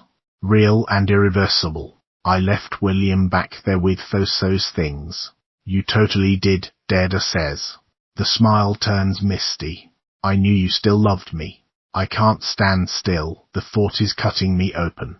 I limp away from it, but it's closing in on every side, teeth sinking into me like knives, already done, already decided. I had no choice. I had no choice. This can't be true. This can't be happening. He was nice to you, I cry. He never did anything to you. He shot his own father with an arrow because his friends were in danger. We thought you were in danger. No, she says crisply, he told you himself. He thought he was in danger. Her expression darkens. He thought he could take you from me. Well, you showed him. And now we're together again. Just us. You said you wanted to start over, didn't you? Here's your chance. I was starting over. I was doing fine. With him. Dada scowls. Who did you think you were kidding? I know you. You're the Queen of Swords. You're the top of the food chain. Compared to you, they are all rabbits. Haven't you figured that out yet? Look at what you did to Tyler. Don't talk to me about Tyler. I was trying to protect you. Come on, Sky. I already know. All right, I know the real secret. You do too. I'm not talking about this. I already fucking confessed. No, you didn't, Dada says. Not the part that counts. Go ahead. I want to hear you say it. Why did you do it? I'm sinking into time like it's mud. It'll never come up for air. It'll be there forever, walking away from the stick in the river, following Dada over the footbridge. Her step was lighter, mine deliberate. It wasn't rage that poured through me. It was something colder. I didn't know yet what I was going to do, but it would be terrible. I'd make them remember me when they looked at my sister. I'd make them fear my name. I did it because I could, I whisper. Because I knew I could hurt him. Dada smiles, almost gently. And it wasn't just that I wanted him to stop. I wanted to make him stop. I wanted the power to make him stop. That's the word for the sharp, hungry edge that filled me that day. That carried me down through the valley to crouch among the trees, that kept my hand on the back of his head, pushing him down, pushing him under, straddling his back as he bucked and thrashed. Unable to escape. I did it because I wanted to. The words are ash in my mouth. I wanted to hurt him. I was stronger than him. And it felt good. Dada's smile widens, grows pointed, sharp-edged as the moon hovering behind her. There. She sits back on her heels. See, you don't belong there any more than I do. Don't you get it? That's what I'm doing here. I'm making a place for us. A place where there aren't any rules. where we make the rules. But that's not what I wanted, I cry. That's not what I paid for. And what about me? What about what I paid for? Do you think this sort of thing comes for free? Is that what happened to Mog? She withdraws at that, going dim, turns her face away. The shadows of her teeth flicker through her cheek. Everything has a price, she says. And anyway, it doesn't matter. She puts a hand to her shoulder, and for a moment a cloud of shadow gathers there, a long tail, a head butting into her fingers, making the bell ping. We're together now. I paid my price to bring you home. I can't go home, Sky. Why not? What's out here? I heft the sword, swing around in a circle, but there's nothing but the far black line of the trees.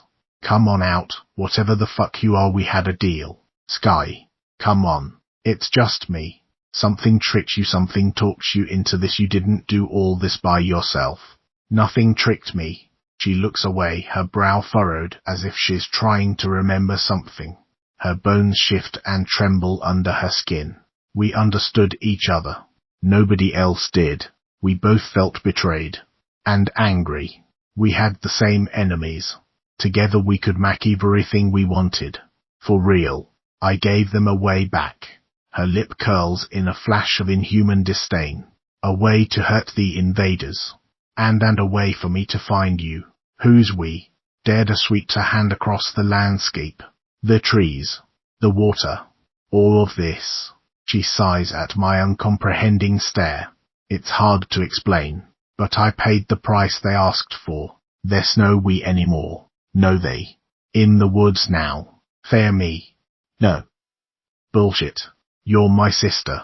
You have to come with me. She shakes her head slowly, sadly, like she's explaining something to a toddler throwing a tantrum. It's not a two-way street. I've already left. I'm just holding the gate open because I wanted you with me. It's never the same without you. A sinus creeps into her silver gaze, a cat-like calculation. Besides, you can't go back now, can you? You can't make me stay. Not if I don't want to. I say it out of reflex, out of stubbornness. But it's true. If I had a choice, if I always had a choice, I have one now. An open door. The last one. But you do want to. When I open my mouth to argue, she cuts me off. You will. Just wait. I have something for you. Her smile is small, this time a little sad. I thought I would be enough to make you stay, but I guess it doesn't matter. I saved this for you in case. I saved the best for last. She stands up with an imperious toss of her gleaming hair, and her silver gaze travels to a point above and behind me. Well, come on, she says. Help her up. I twist around to find a shadow standing over me, a stark silhouette against the sky. A person bending down. Just above the hand held out to me, a white bandage glows in dead as faint green light. The end of a braid dangles in my face. For a frozen eternity, I can't move, can't speak, can't think. William, it comes out a whimper. It's me. He sounds strange, far away, dreamy or feverish. Come on, the water's cold. His hand is cold, clasping mine, but his grip is strong, and as he pulls me up, my feet find steps not solid exactly, but enough to bear my way to climb up to where they both stand. Dead are full of ghostly light, and William dark, giving back none. I'm sorry, I choke out. William, I'm so sorry. I didn't want to. I didn't. It's okay. It's a contented sigh, as if he's talking in his sleep. You had to. I understand. How can you say that? I cry. It's okay, he repeats. I'm here. We're together. Should those words be comforting, fair, sharp as knives? It's not possible. It's not right. But they were what happened. I can't see his face. I can't see anything. Did they hurt you? I don't really remember. Dread blooms in my stomach. He doesn't sound right. Why can't I see him? I almost reach out to touch his face, but I hesitate, pull my hand back, remembering the antler poised above his eyes. It's the end of the world, isn't it? He continues dreamily. It's different than I thought it would be. I can see so much more clearly here. I can see everything. Even you. Right down to the very bottom. And it's Sky, you're beautiful. You're a hero. He takes a splashing, lurching step toward me. He moves like it hurts. He moves like one of them. And I scramble backward, away from him, and lift the sword between us. It's okay, he says again. Really, Sky, it is. That's not William, I breathe. What do you mean, it's not William? Dada demands. Of course it is. You're making him say all of the stop it. But don't you get it? Dada says. I'm giving him back. He's for you. Hell, do whatever you want now. I don't have to make him. Neither do you. We'll be queens together. And you can have your own champion. Just say you want it. Use the words are words and it's done. But that's not what I want, I cry. He stands there unmoving, not protesting. Silent. That's not him. Oh, come on, you only ever liked him because he does what you want. That's why you picked him from the start. That's what you've been doing all this time. Hell, cooperate now, see, and you can keep him. You get him back, like I got Mog back. But only if you stay. I feel sick. What did you do to him? I whisper. Dada sticks her chin out, folds her arms. Everything has a price, she repeats. I don't want it. Undo it. Whatever it is. Let him go. Don't be like that, Dada pleads. Stay. Stay with me, he's for you, Sky. Just like the monsters I made for you to fight. I made you a real sword, even. Isn't it beautiful? Mum and Dad won't even know we're gone. Not once the door is closed behind us. I promise. When I hesitate, she stomps her foot, sending a little ripple through the water. How do you think it's going to work out if you go back? Do you think he'll cooperate if you go back? Do you think any of them will forgive you? You're better off here. Stay with me. I squint at William, trying to make out his face. I step one way, then the other, trying to catch a little bit of light. It doesn't work. The dark hangs like a curtain between us, stared as glow, casting only the faintest of halos around his hair, outlining his arms. Why can't I see him? I demand. Dada doesn't look at me, doesn't answer. I clench my teeth, speak through them. It's you. Isn't it? You don't want me to. I'm doing it for you, she says sullenly. It's easier this way. Oh God. What do you mean? Why are you still asking questions? She comes closer, hugs my arm. Her touch is faint and cool. All you have to do is say the words. You know the ones. And then you can look at him all you want. Okay. I pull away from her, focus on William's silhouette. Steal. I lift my hand slowly and reach for him. I have to know. Under my fingers, his cheek is clammy. I feel blindly across his face. Lips and nose. I can't feel his breath. And under my touch, at the edge of his mouth, is a wet, ragged edge. Something tacky clings to my fingertips. Something gives where it shouldn't.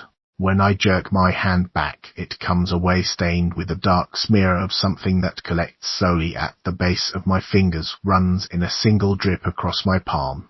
Dada's light isn't bright enough to betray colors, red or otherwise.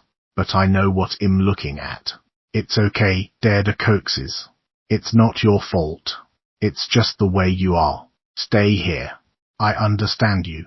So does he, now. Come on, just say it. Wood, stone, water, bone.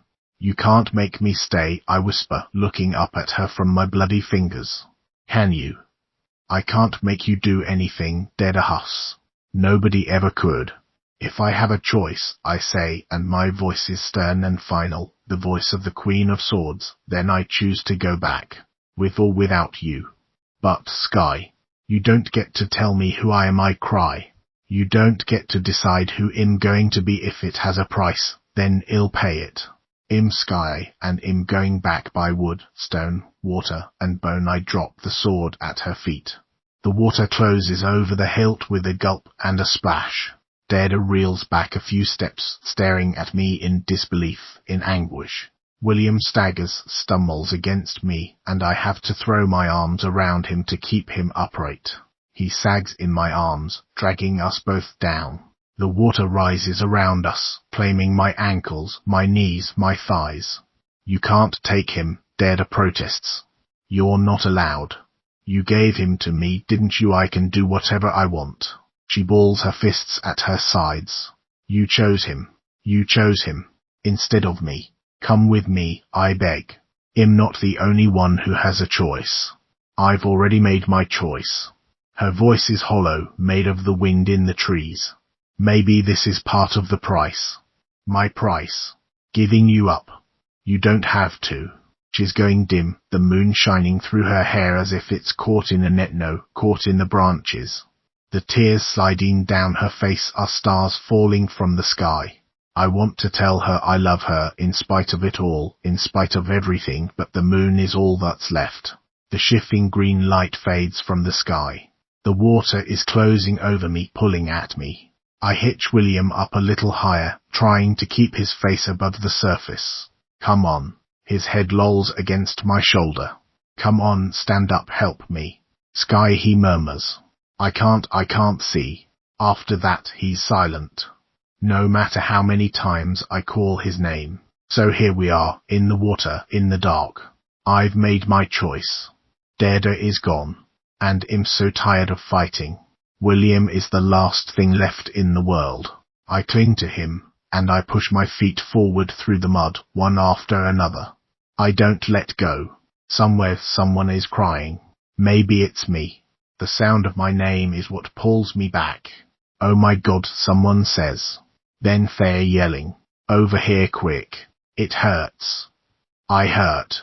My head is too heavy to lift, cradled into the ground in a hollow that feels like it was made for it. When I open one eye by a crack, a strange white shape takes me a fuzzy second to decipher my hand. Curled like a dead thing in the black mud, the sleeve of my sweater dusted with snow. Is it snow? If it was snow, I'd be cold, wouldn't I? Beyond it, cattails stand over me, tall sentinels. Sky, the voice says again. Hey, kiddo, come on now. Hands searing hot turn my head, so I have to face a silhouette bending over me, framed by a dim grey sky, crisscrossing branches. A man I don't know, kind of know, with a round face, a fuzzy military haircut. He's shaking me, patting my face, won't let me sleep. I manage a groan of protest. Come on, Sky, we've got you. Stay with us now. Let's get you warm, okay? I'm going to pick you up. Ready, 1, 2, 3. Hands on my arms, pulling me up, arms under my knees, my shoulders. Gravity resents it, dragging at me. The sky, pale, featureless clouds, swings over me, anemic with dawn. The branches part, recede. He's over there, the man calls, somewhere above me, a little breathless with exertion. Under the trees. Hurry. Other footsteps. Other voices. A confusion of them, shouting. Flashing lights stab through my eyelids until I peer out at them, and they resolve themselves into the ambulance, waiting by the road. That's not right. They left days ago. I'm set down somewhere hard, unforgiving, hands all over me, a ceiling sliding over me with a jolt and a rattle, faces swimming in and out of view. One constant, tearful. Mum. I can't do more than shape the word with my lips, but she folds her hands over a wobbly smile. You're okay, honey, she quavers. Everything's going to be fine. And then it crashes over me. Where I've been. What I've done. Whoa, slow down, says a male voice, stern and professional, when I try to fling myself upright. Stay still. You could hurt yourself. He eases me back down, ignoring my feeble flailing hands, trying to push him away, holds me there. Someone else is slicing through my jeans with gleaming scissors, a sharp, efficient snip, all the way up my leg through my sweater, peeling the fabric away. I'm the only patient, but Officer Leddock's voice echoes in my ears. He's over there. William, I croak. Where is he? I think Hess and I found. He's safe, Sky. Mum clasped my hand, her face earnest. Just relax. They pile blanket after blanket on top of me, tuck them close around. There's a pinch inside my elbow, a slow, spreading bloom of warmth that loosens my joints, makes them start to jump and quake. My teeth clack together. I can't stop shaking. There, the man says soothingly, rubbing my shoulder. That's good. Shivering's good. Keep it up. Listen, I can hardly talk. Dada, Mom. I found Dada. Mom's eyes go wide. She clutches my hand. You what? I found her. I found her. At the end of the creek. Hot tears spill over my cheeks. She's gone, Mom. I couldn't bring her back. I tried. I tried so hard. It's okay, Mom chokes and kisses my hand. It's okay. I'll go talk to the police. She flies from the ambulance. I crane my neck, trying to follow her path, but she disappears into a sea of milling bodies, the hungry round lenses of cameras. Beyond them, the castle is a sullen, humped shadow, the trees a grey smudge behind it. The door of the ambulance swings closed, blocking them out. 28. William's alive. He's in pretty rough shape, Officer Leduc says gently. But he'll make it. Thanks to you. Am I relieved? I can hardly tell. I wade through the questions like they are icy water, one foot after another. What were we doing? What kind of animal was it that attacked us? How did we get away? I repeat variations on I don't know until my voice gives out. It was dark. I can't remember. It happened so fast. All the clears. They nod sympathetically. Squeeze my hand. Tell me I'm a real hero. This time, when my parents called, the police had it easy. They found me almost right away, sprawled in the grass next to William, half in the creek at the edge of the woods. They can't believe I'm unhurt. I'm lucky I didn't freeze to death. I'm lucky I'm not losing fingers. The news is all over it. Teen rescues friend after wildlife attack. Is there a bear on the loose? A cougar? That's their best guess based on his injuries. His injuries. I don't ask. Over and over again, I don't ask. I watch the segment from the news on the computer. My dad gives a hurried, tearful statement. I hardly recognize myself on the stretcher. My face is slack, wax pale. Like a zombie's. I feel like a zombie. Burnt out. A hollow shell. Look at me. I've survived the end of the world. A skirt and tights feels exactly as unnatural as the occasion. Dada's memorial. It was a while before they told me. Hypothermia leaves you fragile at first, apparently. Prone to blood clots, heart trouble. But when we got home from the hospital, they sat me on the couch with snow sifting down outside, smudging the woods into grey shadow.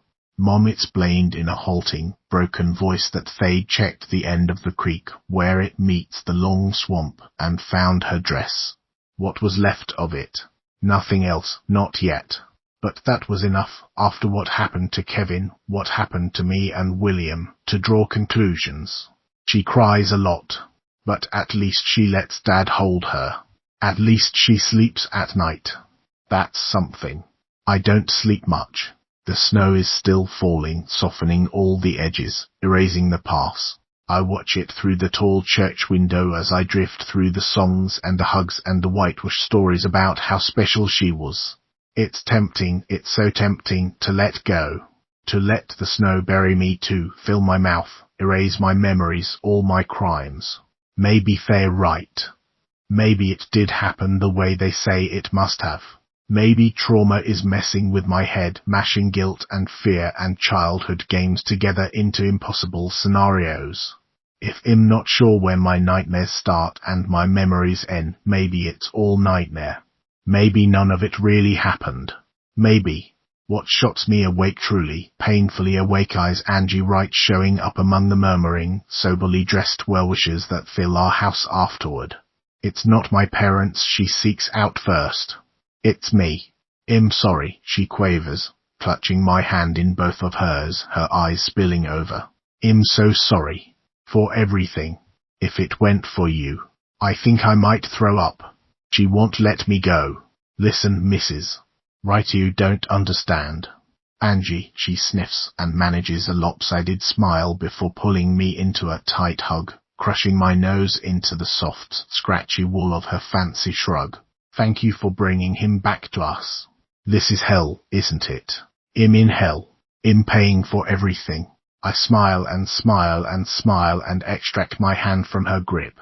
Excuse me, I say, much too brightly, and flee the room. Instinct draws me downstairs. to my room, to my refuge. But when I closed the door behind me, I'm left facing a wall and ceiling stripped down to bare studs and joists, cracks snaking through the concrete foundation, filled with some sort of stabilizing compound. The crawl space yawns open, the doors off their hinges, empty again except for smears of sawdust. It all insists on reality. My reality, the one I remember. The one I wish I could forget. My bed has been shoved over to the side, covered with a cloth. I sink onto it, drop my head into my hands. She's never coming back. That luminous, silvered girl crowned with the crescent moon wasn't anything human anymore. Whatever's back there in the woods did devour her, in a way. I can still hear her laughing response to my question. Are you dead? She might as well be. Could I have stopped her if I'd been paying attention, if I'd been there to wade after her, sword in hand? What's the point in even asking? I'm no one's hero. Not Deirdre's, and definitely not William's. I don't know if there's a word for what I am. Liar. Traitor. Monster, maybe. When the door swings open, I take a deep breath, determined not to snap at the intruder. My parents have been through enough lately. Just give me a minute, I say through my teeth. Okay, it'll be up in a minute. No response. When I look up, it's Kevin looking back at me, hollowed and tousle-haired in a jacket and tie. Leaning on crutches. Can we talk? He says. When I don't answer, he hobbles into the room and lowers himself slowly onto the bed next to me, grimacing. Oh. Fuck. I lean away from him, my arms folded. I don't have anything to say to you. Bullshit, he retorts. You owe me. I can hardly argue with that. We sit in silence for a while, footsteps creaking overhead. You weren't supposed to get involved, I tell him eventually. None of you were. He's silent, and I steal a glance at him. He's looking back at me. Wary. Puzzled. I'm trying to figure this out, he says. They're saying you were attacked by some sort of animal. He quirks his brows to say we both know what it really was. I look away. They're saying William could have died. And that you brought him out of the woods. They're saying you saved him. He waits for me to say something. Is that true? I sniff, sweep my hair out of my face. Ask him. I did. But he was pretty confused when I talked to him. High as a kite. You know. His face got pretty messed up. I'm not going to ask for details. I don't want to know. A memory flashes through my head. William sitting beside me. His hand on my arm. I don't hate you. But following close behind it is the memory of his sleepy, hypnotized, poisoned voice. I understand. You had to. Words I made him say. Words Deirdre made him say. What's the difference? What happened? Kevin asks. For real. Am I the only one who remembers? Then is it up to me to decide what's true, what gets erased? Some of it's true. More or less. But it's not the whole story, is it? There's no more damage left to do. I've already burned everything down. Suddenly I can't bear the weight of another secret. It might crush me. You were right, I grate out. About everything. Roman too had a choice. Between him and Deirdre. And I chose wrong. The silence is dense and heavy. A black hole. Explanations, excuses, lies couldn't fill it. Not in a million years. I brought him back, though, I whisper. I did bring him back. I chose to bring him back. In the end. The bed creaks as Kevin's weight shifts beside me. So was it worth it, he asks. It burns hearing that question spoken aloud. The one that's been spinning through my head half-formed for days. What the hell am I supposed to say to that? I don't know. Tell me it meant something. Tell me you're sorry. Not sorry enough to make Kevin think he has that kind of power over me. I study my hands in my lap. You are sorry, though. He says it slowly, as if he's working through a riddle, a tangled knot. Aren't you? I wish he'd stop looking at me. You think so? Yeah, I do. Well, so what if I am? What good does it do? My stone face is cracking. I hide it behind my hands. Isn't he satisfied yet? Why is he still here? Jesus, Kevin, what do you want? Another long silence. Beside me he swallows. You want to hear a story? He waits a few heartbeats for me to respond, but when I don't, he continues anyway. So, let's say there's this guy. He's pretty clueless. He's too, I don't know, he's too fucking nice. And his hair's not right, and his skin is bad, and just kind of needs someone to look out for him. Well, so there's a princess. And say, a knight. And they try to keep him from getting hurt. But there's this, I don't know, a dragon after him. A monster. Who keeps pulling stupid shit. Calling him a fag. Knocking him down. You lose people's respect, you know, when you let that go on. I blink. Wait. The monster's after the knight. No. The guy. The knight was protecting him. So some asshole was after you. No, not me. It was Kevin. Rakes his hands through his hair. Oh, fuck it. The asshole was called Jared. Okay, he had it in for William. And Billy, you know what Bill's like. He just kept telling William he needed to man up, grow a pair, fight back.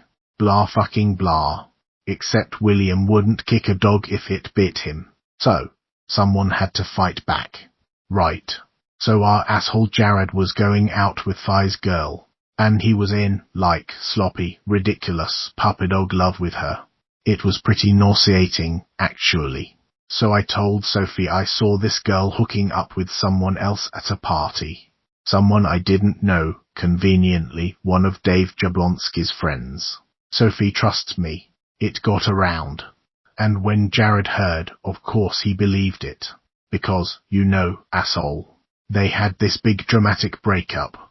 And then I told him that it was all fake, because by then he couldn't even apologize to her, had already blown everything up. Kevin sits back, his arms folded. He tried to beat the shit out of me for it. And that got him kicked out of school. Zero tolerance for the fucking win. And nobody ever knew. Right. A violet memory flickers past Kevin defending someone. Sort of. Don't call her that. Except that now the girl, what was her name, Britannish, is the official Lanark Centennial slut. Isn't she? His mouth tightens. Collateral damage. I thought I was doing her a favor. Breaking them up. I didn't know people would take it like that. I didn't know they'd hang onto it for so long. But you didn't tell anyone you lied about her either. It wouldn't have done any good. It's not the sort of thing you can take back. Well, nice story. Is he just trying to put me in my place at this point? Any secret he tells me is safe. If I tried to use it against him, nobody would believe me anyway. What am I supposed to do with this information? I don't know. Maybe nothing. Maybe I'm just trying to be nice. You know a better person. He stretches his leg out in front of him, grimacing. Maybe I'm trying to make up for being a dick. I never trusted you. But maybe I'm not that different. He hesitates. Maybe you were right about me too. Sophie said bullshit was your superpower. Kevin snorts. Yeah. That sounds like her. I deal in bullshit too, though.